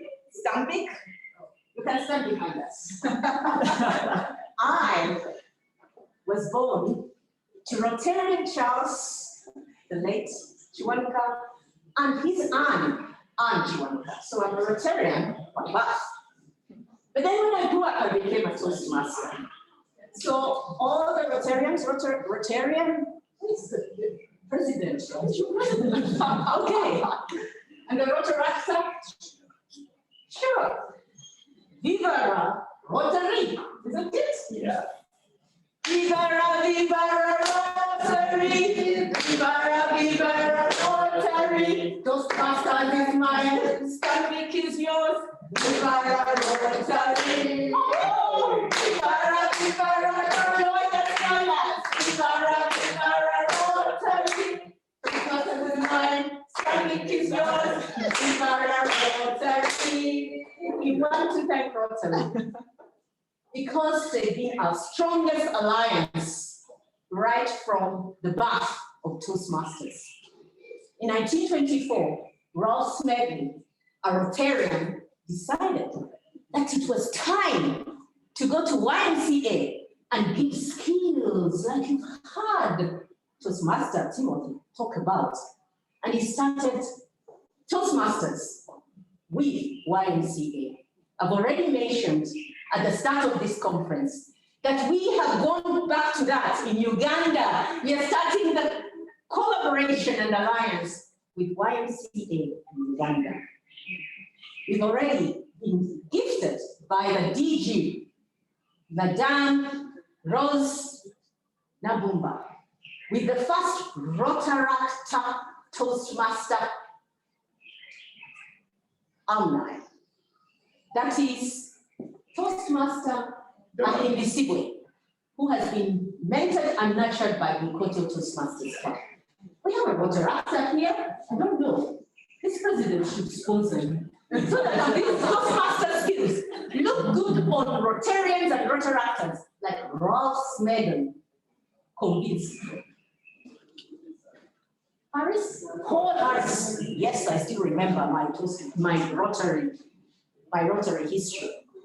So that's why we want to celebrate the DG, the District Governor, District 9211, for accepting that the International Alliance is joined with the National Alliance, and we've enjoyed 1 year of Rotary and Toastmasters in Division Fabulous, and it has been fantastic. And today, Ron is not here, the DG, because they're busy with other Rotary programs, but hey, this Rotarian by birth, and this president of a Rotaractor Club, and this Rotaractor are saying, Viva Rotary. And in all your districts, in all your other divisions, make sure that that is found. Thank you. We are eternally indebted. I'd now like to transition it to the next sponsors, because without sponsorship, without money talks. One of the speakers, isn't that it? Money speaks. Yes, without money, we would not have had such a fabulous division, fabulous conference. Therefore, Stanbic, step up and tell the corporates out there, tell all these Toastmasters who hail from corporates. I'm also standing. Now this is you see standing. Okay, over to you, President Horace. Anyone that's starting a corporate club, we are here to support you. The key thing is that we also got support from other clubs like Bukoto, Luboa. We walk the journey together. We help each other at Toastmasters. So open your doors. We are here to help and encourage each corporate to start a Toastmasters club. Connie, what has Toastmasters done for you? Tell them. A lot, just like you see in the magazine. I gave my experience. What I learned from Toastmasters, I apply to my day-to-day job. Brilliant. Gala, where is Gala? Present. Thank you very much, Gala. They're the only ones that got a silver sponsorship award. I hope the award ceremony will give them silver. Okay, stand up. No, Gala. The floor is yours in half a second. Thank you very much, Dr. Sunshine. GALA, by the way, is an abbreviation. GALA is Green and Lush Adventures. We are a tour operating company, and it's such an honor to be a sponsor in this event. Time on. Green and Lush offers the best tour excursions in Uganda. Yeah. And East Africa, the whole of East Africa, and we're now exploring Africa. Okay. So you're invited, ladies and gentlemen, to explore this great country with 10 great awesome national parks and 10 reserve parks. Are you able to take us to Mombasa in May? Absolutely. Tell them. Absolutely. We're coming to Mombasa. How many buses? How many buses? Good discount. Discounted prices. Yes. Thank you so much. It's an honor. And I'm a biotech. Yes. I am a novice when it comes to IT. So when they say the hybrid meeting, I said, how am I going to do this? Thank you, Doctor. Thank you, Toastmasters. Thank you, all the sponsors, Rotary, Stanbic Bank. IoTech is very proud to be associated to this event, and thank you, Wilfried and Wilson, for giving us the opportunity to be able to be part of this event. IoTech is a tech company, a software development company, and we are happy to associate with all the activities that are here. I've already had a chat with Timothy, one of the speakers, very great speech. I'm happy to talk with you. Now you're going to see more about IoT. This conference is not. Please. Thank you. Can you lend me your card? Because brilliant. But now, we also have somebody who I can say I am because he is. Harriet gave a speech. Many years ago, I had a tragedy that was chronicled very well in the Flair magazine, the last edition of Flair Women's Magazine.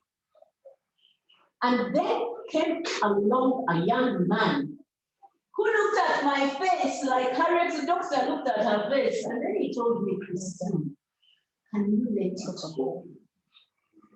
And I looked at this 25-year-old telling me, let it go. Does he want to say, I found what it is?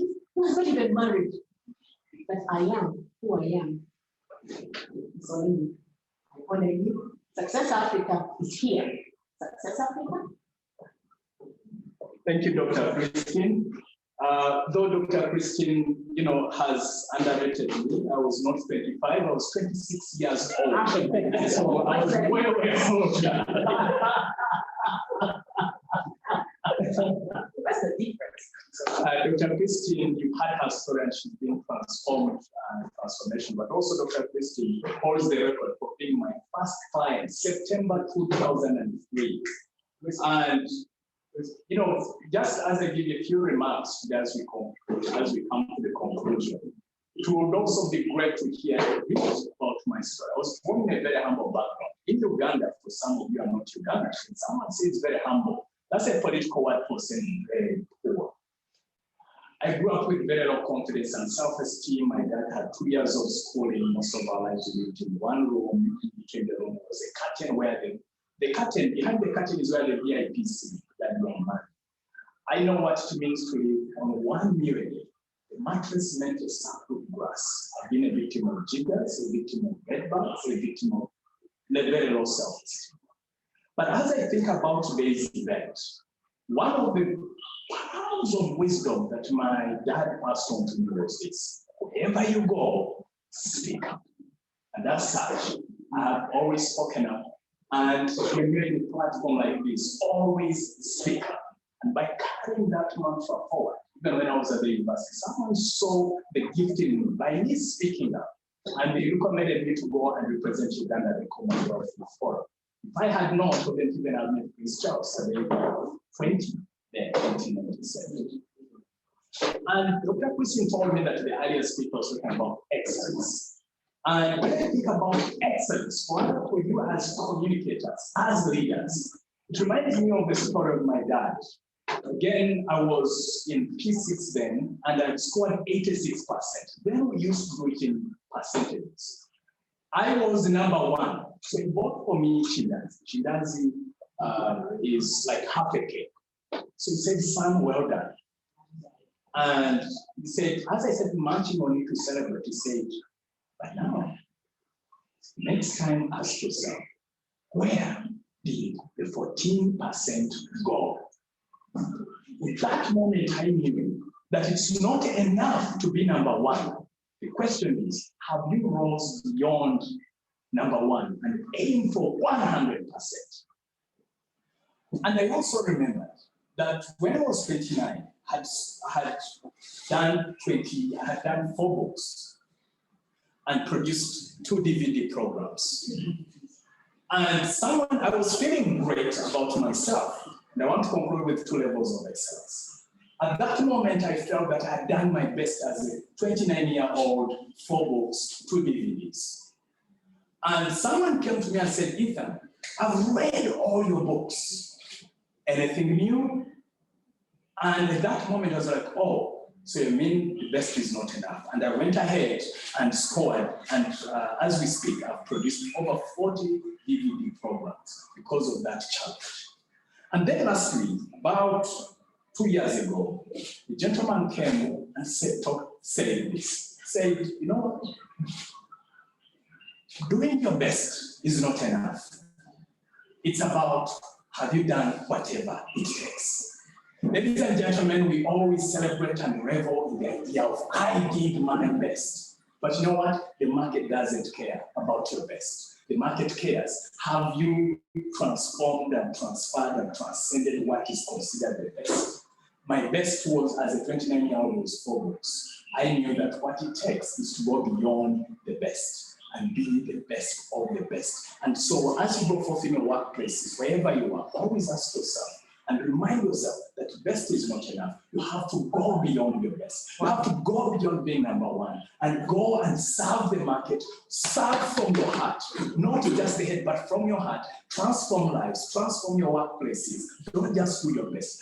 Doing your best is level 1. The level of excellence, level 2, is doing whatever it takes. And so if you need more, of course, you can reach out to me at ethanmussolini.com, different social media platform that's the same name, and the web listing is pumping up. They have to go through me. They have to go through me. Oh, how much through? Oh. They have to go through me and stand up. Time up. Toastmasters mark the time. You mark the time, that's what it means, doing whatever it takes. Not doing your best. Thank you so much, Christine, for that. Mussolini, you never told me that this trick you were passing on to me as one of your nuggets. Yes. And you labeled Mussolini was your dad. Your dad's, because you said that it's your dad who told you, wherever you go, speak up. But now I've discovered something, Mussolini. That's one of the reasons I came to share that nugget with you. It's never too late. Thank you very much. Success Africa, come through me. Okay, thank you very much. Mussolini, and now I call up our final exhibitor as the conference convener comes along. Please come on. Lindsay. Hello. Please go ahead, tell them. Break free from what? We want to break into Toastmasters, but you want us to break free? Why? Break free from all these things that overpower us and make us feel like we are helpless. Break free is about being liberated from the problems and the challenges of addiction, the challenges of substance abuse that has become so rampant in our country. 2 things I'd like to emphasize. 1 is stigma, and 2 is denial. A lot of the times we don't know. It's more important to acknowledge what other people think about your problem, more important than what you think about your problem. So I just want to appeal to us, our society, our community, that let's care about what's also in our families much more than what we think other people will have in our opinion. And 2, when we have a problem, let's face it. Brilliant. Breakthrough is situated where? In Wewaja, at a place called Wewaja Craft, just a few hundred yards into the countryside. Thank you very much. Lindsay. Lindsay is a counseling psychologist, and yeah. Happy to welcome you. Thank you. Thank you. As Break Free. If Break Free had been around some 20 years ago, I wouldn't have gone to this young adolescent. You know? It's Break Free and attain even beyond the best. Absolutely. Thank you very much. Thank you so and much. now it's my pleasure to welcome the convener as we get off the stage, because I can see the MC is cussing and saying, time up. Convener, please come here. We want to launch this.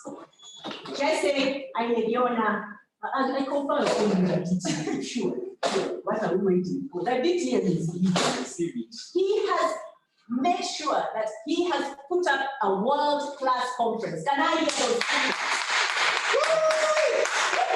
And this is one of the deliverables out of the Division F Conference 2020-2021. Katsioba convener Jesse Ainediona. Do you have something to say? No, you will say it at the awards. The awards are coming. Sit tight. Want to know who has won? Sit tight. Thank you very much. And thank you, Stanley. Thank you, Dara. Thank you, Iotech. Thank you, Breaking Free. Thank you, Rotary. And thank you to our members and to all that have put this together. MC, the floor is yours. Thank you so much, Sunshine, for bringing the sunshine even at this time. And thank you to all our sponsors. And please take some time to, back with Stanbic, work with Iotech. If you have a team that needs some breakthrough help, if you have some challenges like Sunshine did, you can see the merchant of success, Mr. Mussolini. But without further ado, Mussolini spoke about exceeding, going beyond your best. And sometimes to be able to do that, you need someone to hold your hand up. You need someone to be the wind underneath your wings to be able to soar as high as you can go. And those people are normally called coaches. We have all sorts of coaches and people masquerading out there to be coaches, but I'm glad to say the person I'm about to invite, who's actually going to be speaking about professional coaching, is indeed a professional coach. And just to tell you a little bit about her, Joanne Mugenzi is her name. She's the Chief Executive Officer at Imagine Me Africa. She's the author of a wonderful book that I've read and I recommend you should read, Corporates at Crossroads, Knowing That Your Job Isn't Eternal and Acting on That Knowledge. But she's also the founding International Coaching Federation, and on her way, on the journey right now to become a master certified coach with Coach Masters Academy. She holds a degree. Man, I could read you her whole CV till the cows come home. But interesting to note, I was checking out her Facebook and social media handles, and she has just scored or just been awarded a global assignment in professional coaching. So the things she's talking about, she certainly knows and understands, and she's going to be doing a global assignment for teams across Europe, Sub-Saharan Africa, and the US of A. What a pleasure it is for us to have Joanne Mugenzi here with us. So fasten your seatbelts, get your pens, your notebooks ready, and let's learn about professional coaching. Joanne, over to you.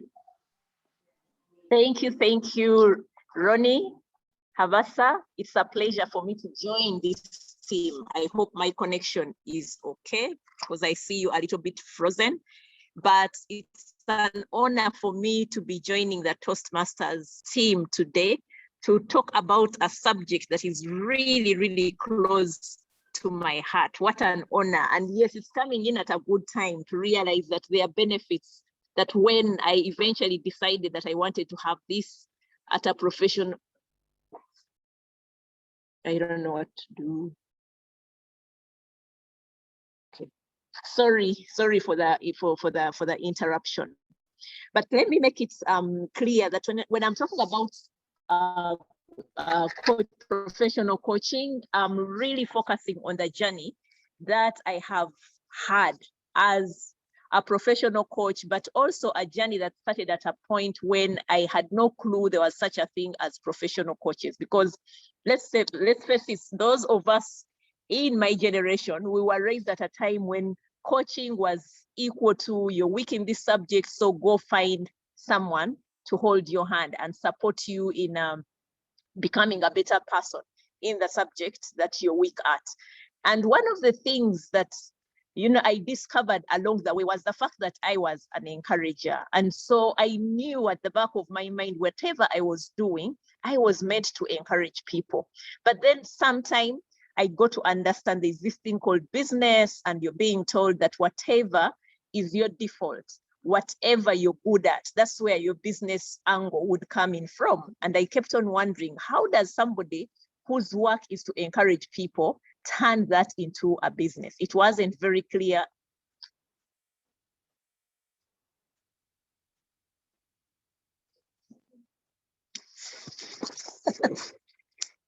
Yeah, because I was trying to connect here, nothing was on. And I'm going to use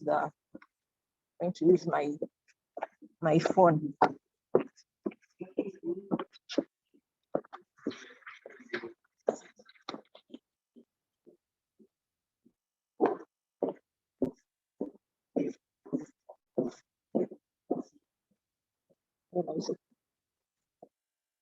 I found it.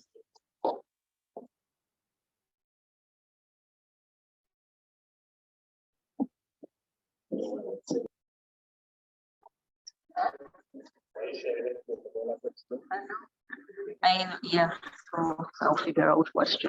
So I was there talking to myself. These connection things, eh? The Zoom still on.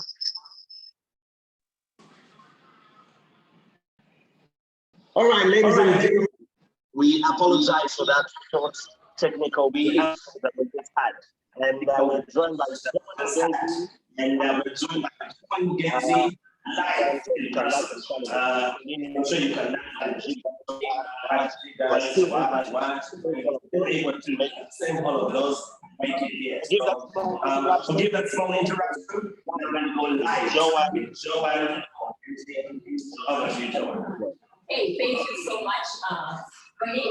It's really exciting to be here to be with you as Toastmasters International. I really think the opportunity to be able to share about something that's close to my heart, and that is professional coaching. Yeah, professional coaching is really close to my heart, but probably if you had asked me to talk about this subject 2.5 years ago, it would have been a different story. Because 2.5 years ago, I knew about coaching as a subject. I knew about it because I am a certified Jack Canfield Success Principles trainer. And so in there, we use the breakthrough to success methodology, that is more of a coaching methodology, but I had no clue what it is that someone is doing, because let's face it, coaching is a science that is only actually demonstrated. But I'm also excited to know that as Toastmasters, you have a whole module on effective coaching, and I'm told this is one of those modules that are highlighted for many people. They love to take it. And let me say something here, that knowing is not the same as doing. You can have the head knowledge about coaching, but you do not know how exactly you're going to treat a conversation, because coaching happens in a conversation. And let me share a little bit of my journey of how I landed onto coaching.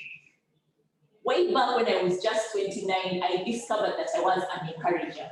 And so for me, that was something that spoke to me. I knew that as I engage with people, I'm supposed to encourage them.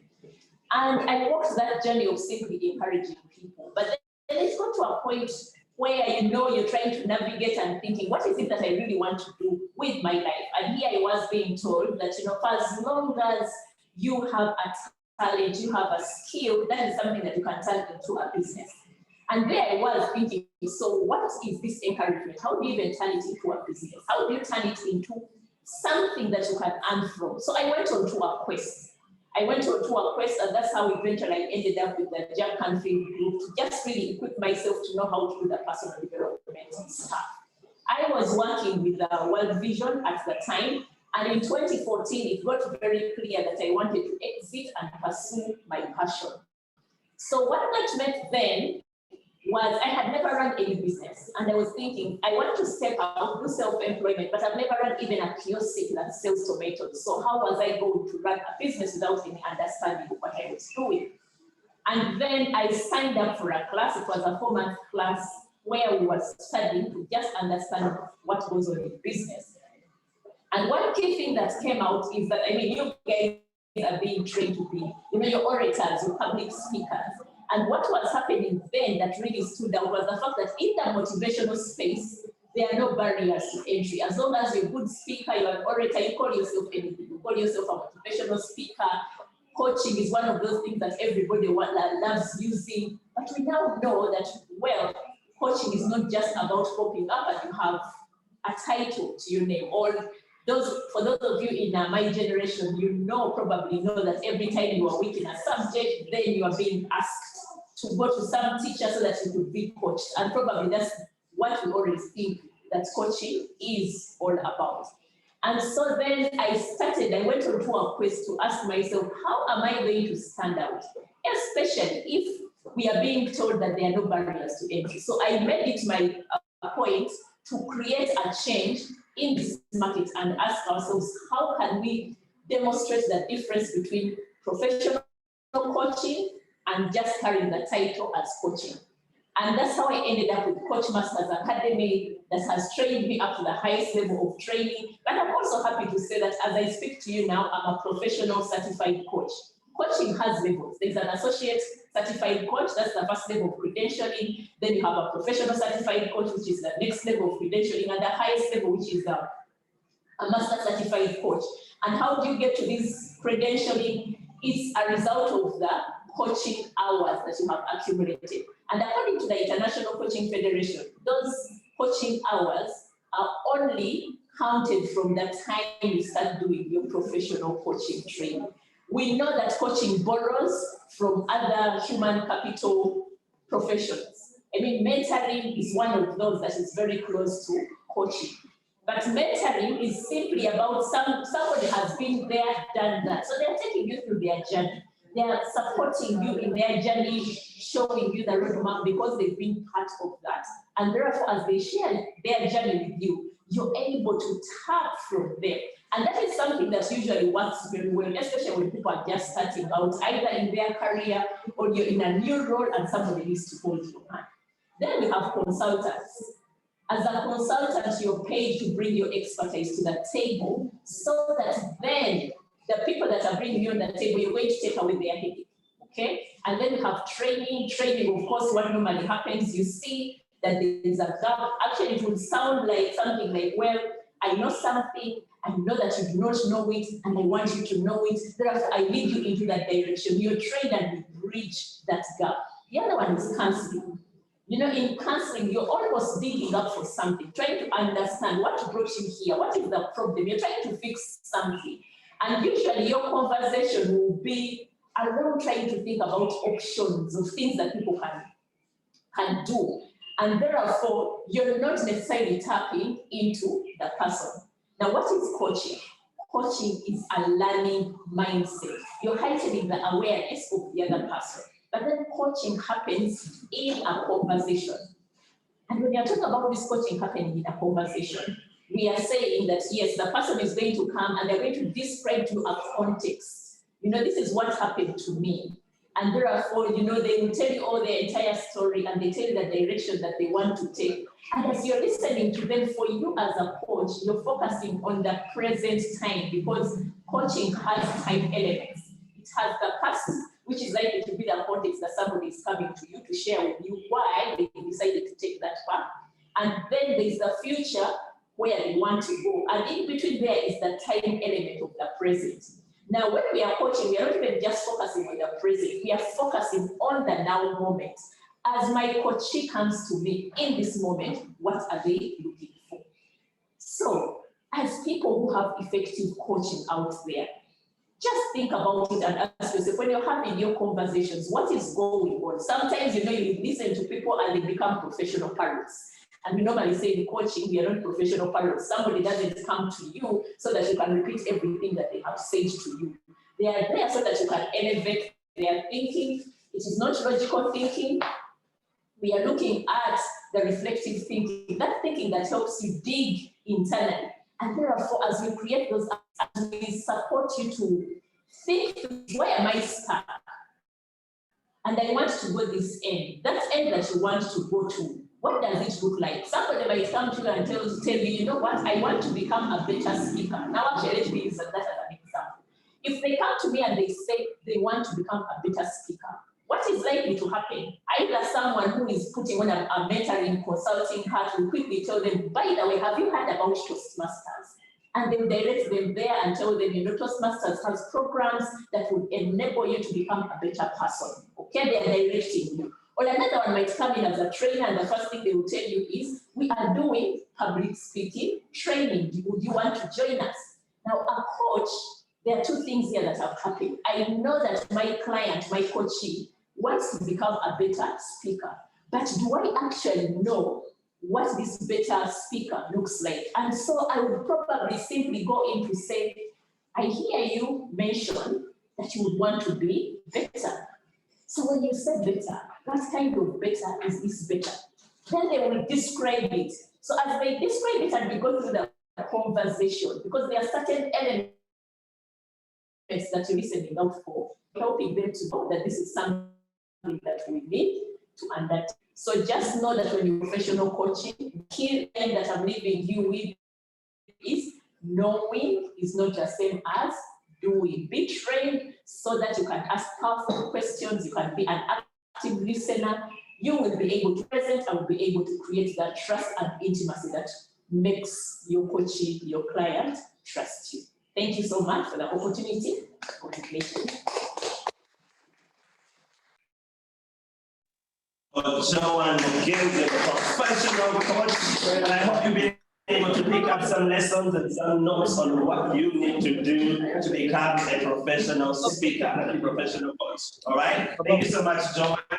Joanne, please just go to her social media handles, Joanne McKenzie, on Facebook, on Twitter, Instagram, to mention but a few. Just Google her. I'm sure Google will tell you where you can find her and you can be able to get some more support. Now, the moment of truth is finally here. Speakers have prepared, and hours, days were put into preparing these speeches. And so we're now ready to find out, do we have winners? How did they perform? And we've had judges, of course, who are very anonymous for their own security and their safety. They'll be announcing, all right? They've decided who the winners for all of this competition is going to be. And just to guide us with the results for the table topics and the tall tales, we have our club rock director, Gilbert Telebera, who is going to be giving us the results for the table topic and tall tale results. After that, we shall hear from Anthony Wandungudo. Did I get that right? Wangondu, yes, who is the is in charge of quality, is the quality director, program quality director. He'll be giving us the results for the evaluation and international speeches. So over to you, Gilbert, if you're ready. Would like to know how did our performers, how do they perform? And we want to know what the results are. All of them are biting their fingernails right now and waiting for the results. So over to you, Gilbert, if you can hear me. Greetings, Ronnie, our dear partners who have made this a success, our invited guests, and my fellow Toastmasters. I'm glad to be a part of this occasion where Division D, which is a part of Toastmasters in East Africa, is showcasing the talents, the skills, the competences that they've been able to attain at Toastmasters. Because here at conferences and contests, it's one of the areas where we showcase what we've earned, where we help our members to grow even more. The other way we do it is at our club meetings. And also the third option is when we take up leadership assignments or leadership projects to grow our leadership skills. So this is very important, a session, and I'm glad that together we've made it a success. My role is a small one, but it's a singular honor for me to be announcing the winners of today in the category of tall tale and also table topic. And I will start with tall tales. We have 8 contestants, and therefore, in general, we have 3 winners, because for someone to step up to this stage, such a person is already a winner. Remember, we are competing against ourselves, not against each other. When you are a better person today than you were yesterday, then you are a winner. We had 3 contestants. One of them was Brenda Simwe. The other one was Baldwin Okeno. The other one was Paul Kavuma. And I will start by announcing the second runner-up to the Tall Tale Contest, Division E, 2021. The second runner-up is Baldwin Okello. Baldwin, well done. You are our second runner-up. Do we have a certificate that we can demonstrate short screen, or it will be handed physically?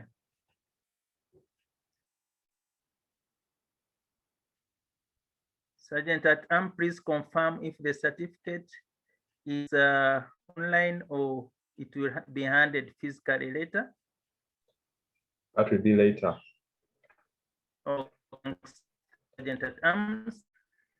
So our runner in this category of total contests, Division F 2021, is none other than Brenda Asimwe. Brenda Asimwe, well done. You are our first runner-up.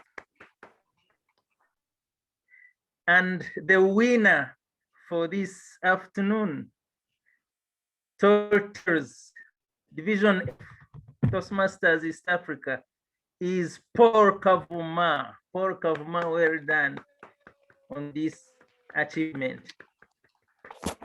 And as you know, our winner will be representing the division at the district level.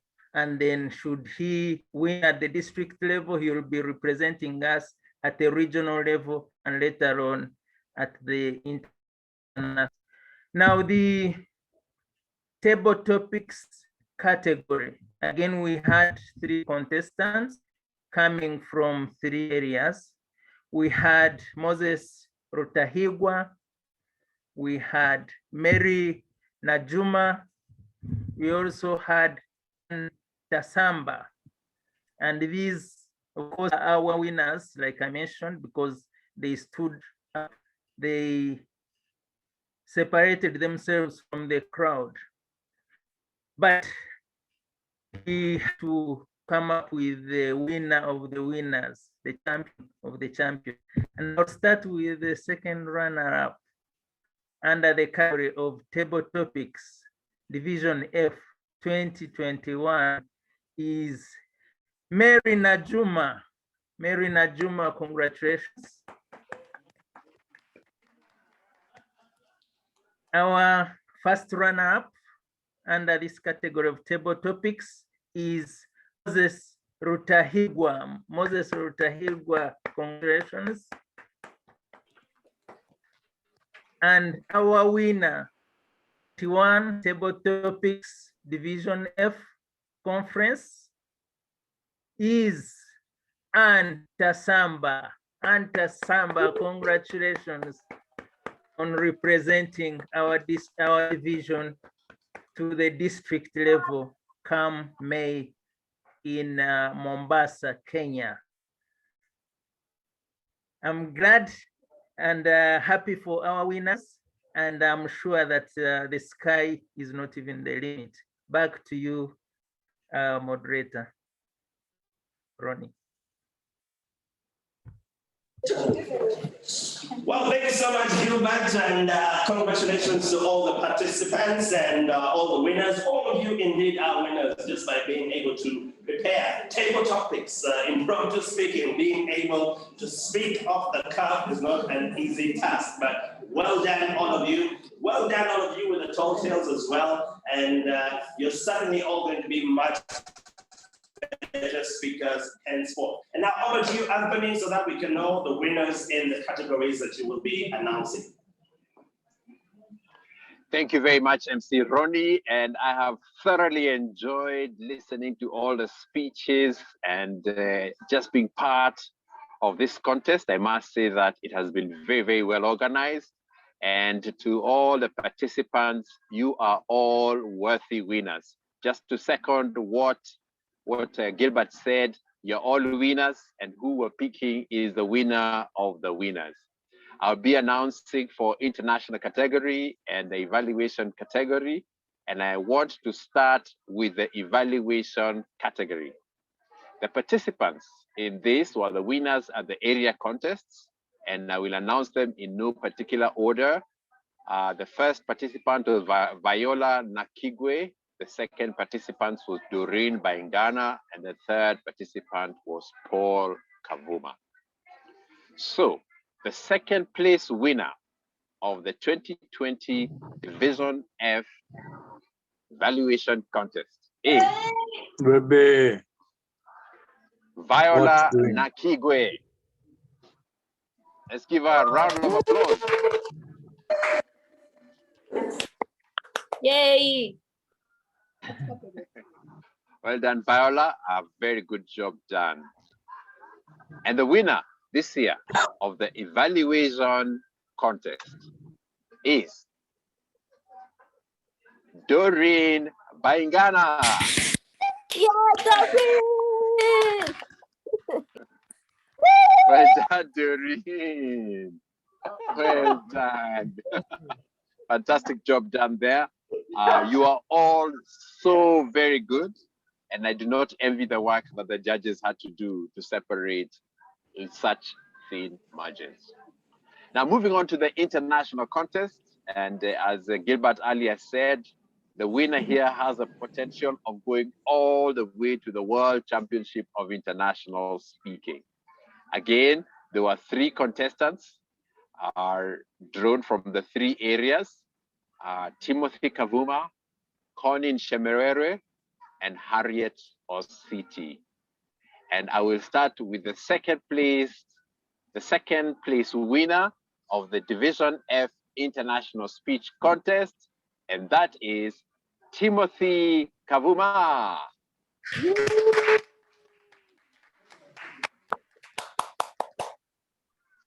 Well done, Timothy.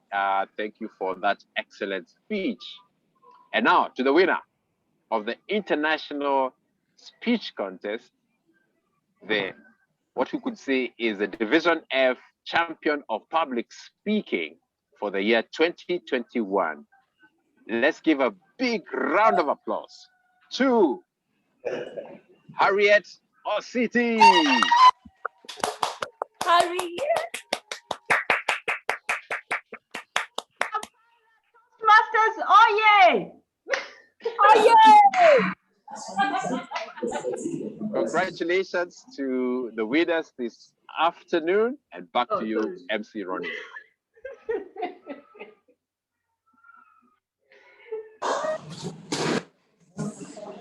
All right, first we're going to take a selfie. How about you, Dave? Did you predict the winner? Absolutely not. I mean, it must have been a main feat for all the judges to be able to decide who the winners were, because, I mean, those were amazing speeches. Say what was the most inspiring moment in the speeches? You know, I can't really say for sure, because Harriet, I'm not a woman. I've never, I'm responsible for 3 pregnancies, but never really been pregnant. But, you know, her taking us to the whole miscarriage and the pain that she went through, that was moving, you know. And then for Connie, you know, her ex rocking up in a Range Rover with her 2 best friend and she's in all these sandals and stuff like that. Yeah, that was something else. And then you had Kapuma, who just had all these dreams. And, and you started with a dream from one of the icons that we follow when it comes to public speaking and leadership. Exactly. As you can see, the party is not yet done. My birthday is in July. I don't know, it says Toastmasters International. And this is why it's here. The MVP of Toastmasters is about to be announced. Come on now. And so we're going to invite Sunshine to bring some more sunshine into this place as she announces 2 special awards. We have the MVP, and I think there's another special award she's going to be announcing as well. And please stay tuned because this party just got started. So, Sunshine, over to you. It just got started. I like that line. Whew. Thank you to all our guests who have stayed up and listened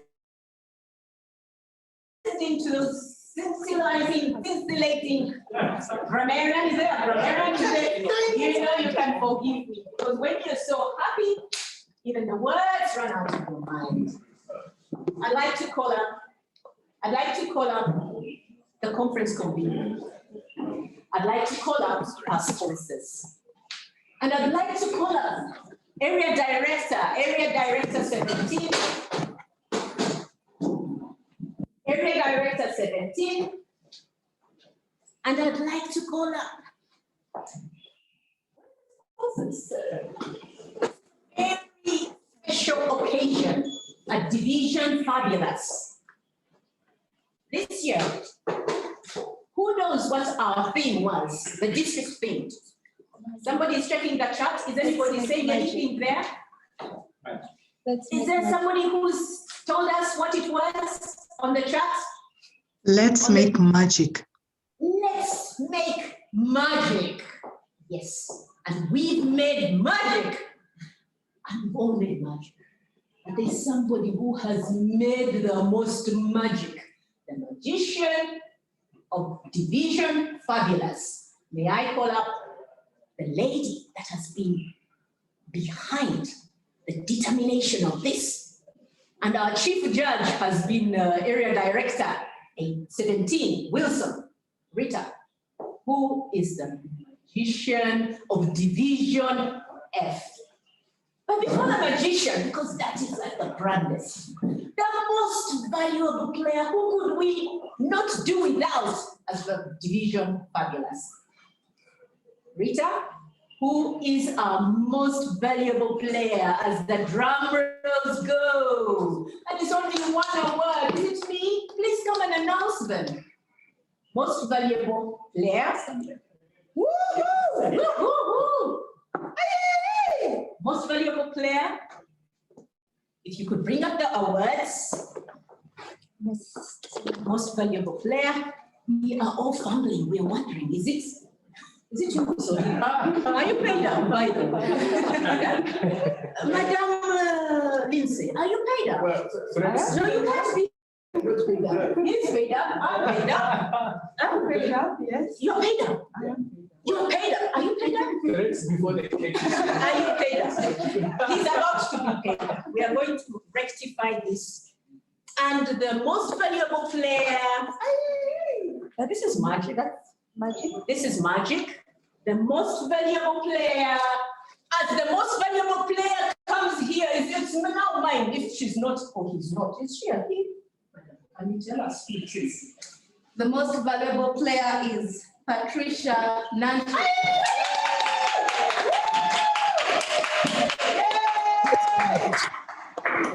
Patricia, it's my honor to award to you as the most valuable player for the year 2020-2021 Division Fabulous. And make sure you retain that. Patricia! For the rest of the year, the year ends on 30th June, so hey, all eyes on you, most valuable player. Thank you very much. Go Patricia! Okay. Patricia, we need to know the magician. Who is the magician? And the most valuable player, magician is none other than Alex Agava. Alex, where are you? Online. Oh, Alex online. Now I am asking Alex. Wow. Alex, she's part of his team. The associate division associate in terms of public relations. If it was not for Alex, I don't know how he would have come here. But thank you very much. So she's representing Alex. Please hold it up. This is Alex Agaba. And now, there's one special exhibitor who is not here, and I'll ask the conference convener to tell us who they are. As you each get, this is special, and I'll tell you why it's special. Who is that? Richard, you haven't gone with this. For all your cake order. This special sponsor is Runa Cake House. I will ask Christine to tell us more about Runa Cake House. For all your dazzling, delightful, and delicious cake, go no further than yours truly, Runa Cake House. I am the sales and marketing manager at Runa Cake House. And my daughter Ruth, who I'm going to chase to pay my membership at Kampala Sunrise, is the proud owner and employs all of us at home. at Runa Cake House. I'll ask the most valuable player, magician, and Alex, the magician, to cut cake. And you know what? This is where. And is that the most valuable cake then? This is the most valuable cake, and it has the logo. Can it be seen? Toastmasters International. Toastmasters. I'll eat it. 1, 2, 3. Just wait. 1, 2, 3. Thank you, Runa Cake House, for making cake available for Division Fabulous, now as Division Director, for Division Fabulous Conference. And I now want to hand it over to our MCs. There is an announcement. In 5 more minutes, we'll be done. Thank you very much, and wish you all the best. For those getting into the jumbo jet to Kenya, Kwaheri. But before that, have some cake. Please enjoy the cake. Over to you. Has anyone taken the honor of thanking our Dr. Sunshine, Division Director, fabulous Sunshine? Doesn't only bring the sunshine, she brings the rainbows and the roses and the delight and envisions what's going to happen next, which is our international conference taking place in Mombasa in May. Christine.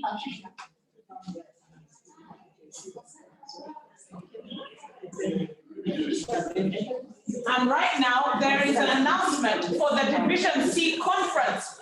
Just get ready to watch this video in about a couple of seconds, so we know what's happening.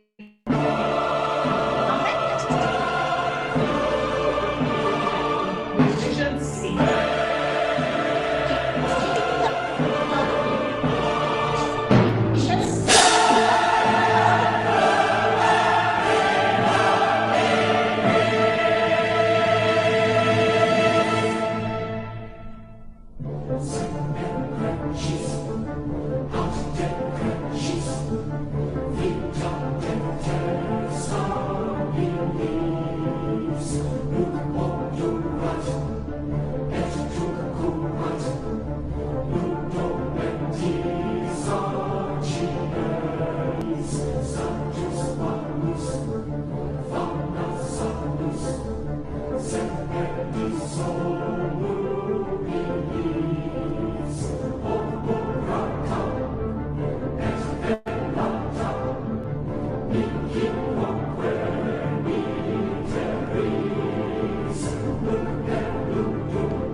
Taking place on the 20th of March, Division C will be holding their contest. We've got Kenyans, our next door neighbors, who are going to really just take it to the grind and take it to the next level. Make sure you're there for that. Log in on Zoom on the 20th of March, 2021.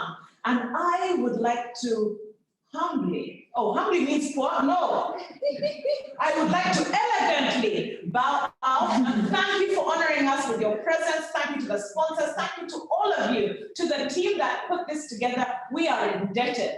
And to Ronnie Habasa, who has busy gone to look for another event to MC. No, just, yeah, I mean, it was okay, so yeah. And to me, you were there. It's always wonderful wonderful to share the space with you. You're supposed to say the same thing. Yes, likewise. It's a mutual feeling. God bless you so much. Karibu sana, asante sana, and the rest. Of all of you who have been actually physically present here, it's not been in vain. I'm sure you've enjoyed, but we also have a cocktail for you. So let's meet downstairs in the gardens. Let the party begin. Cheers. Yes. Oh, yeah.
Thank you, guests online.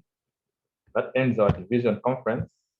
Kwaheri, see you at the district in Mombasa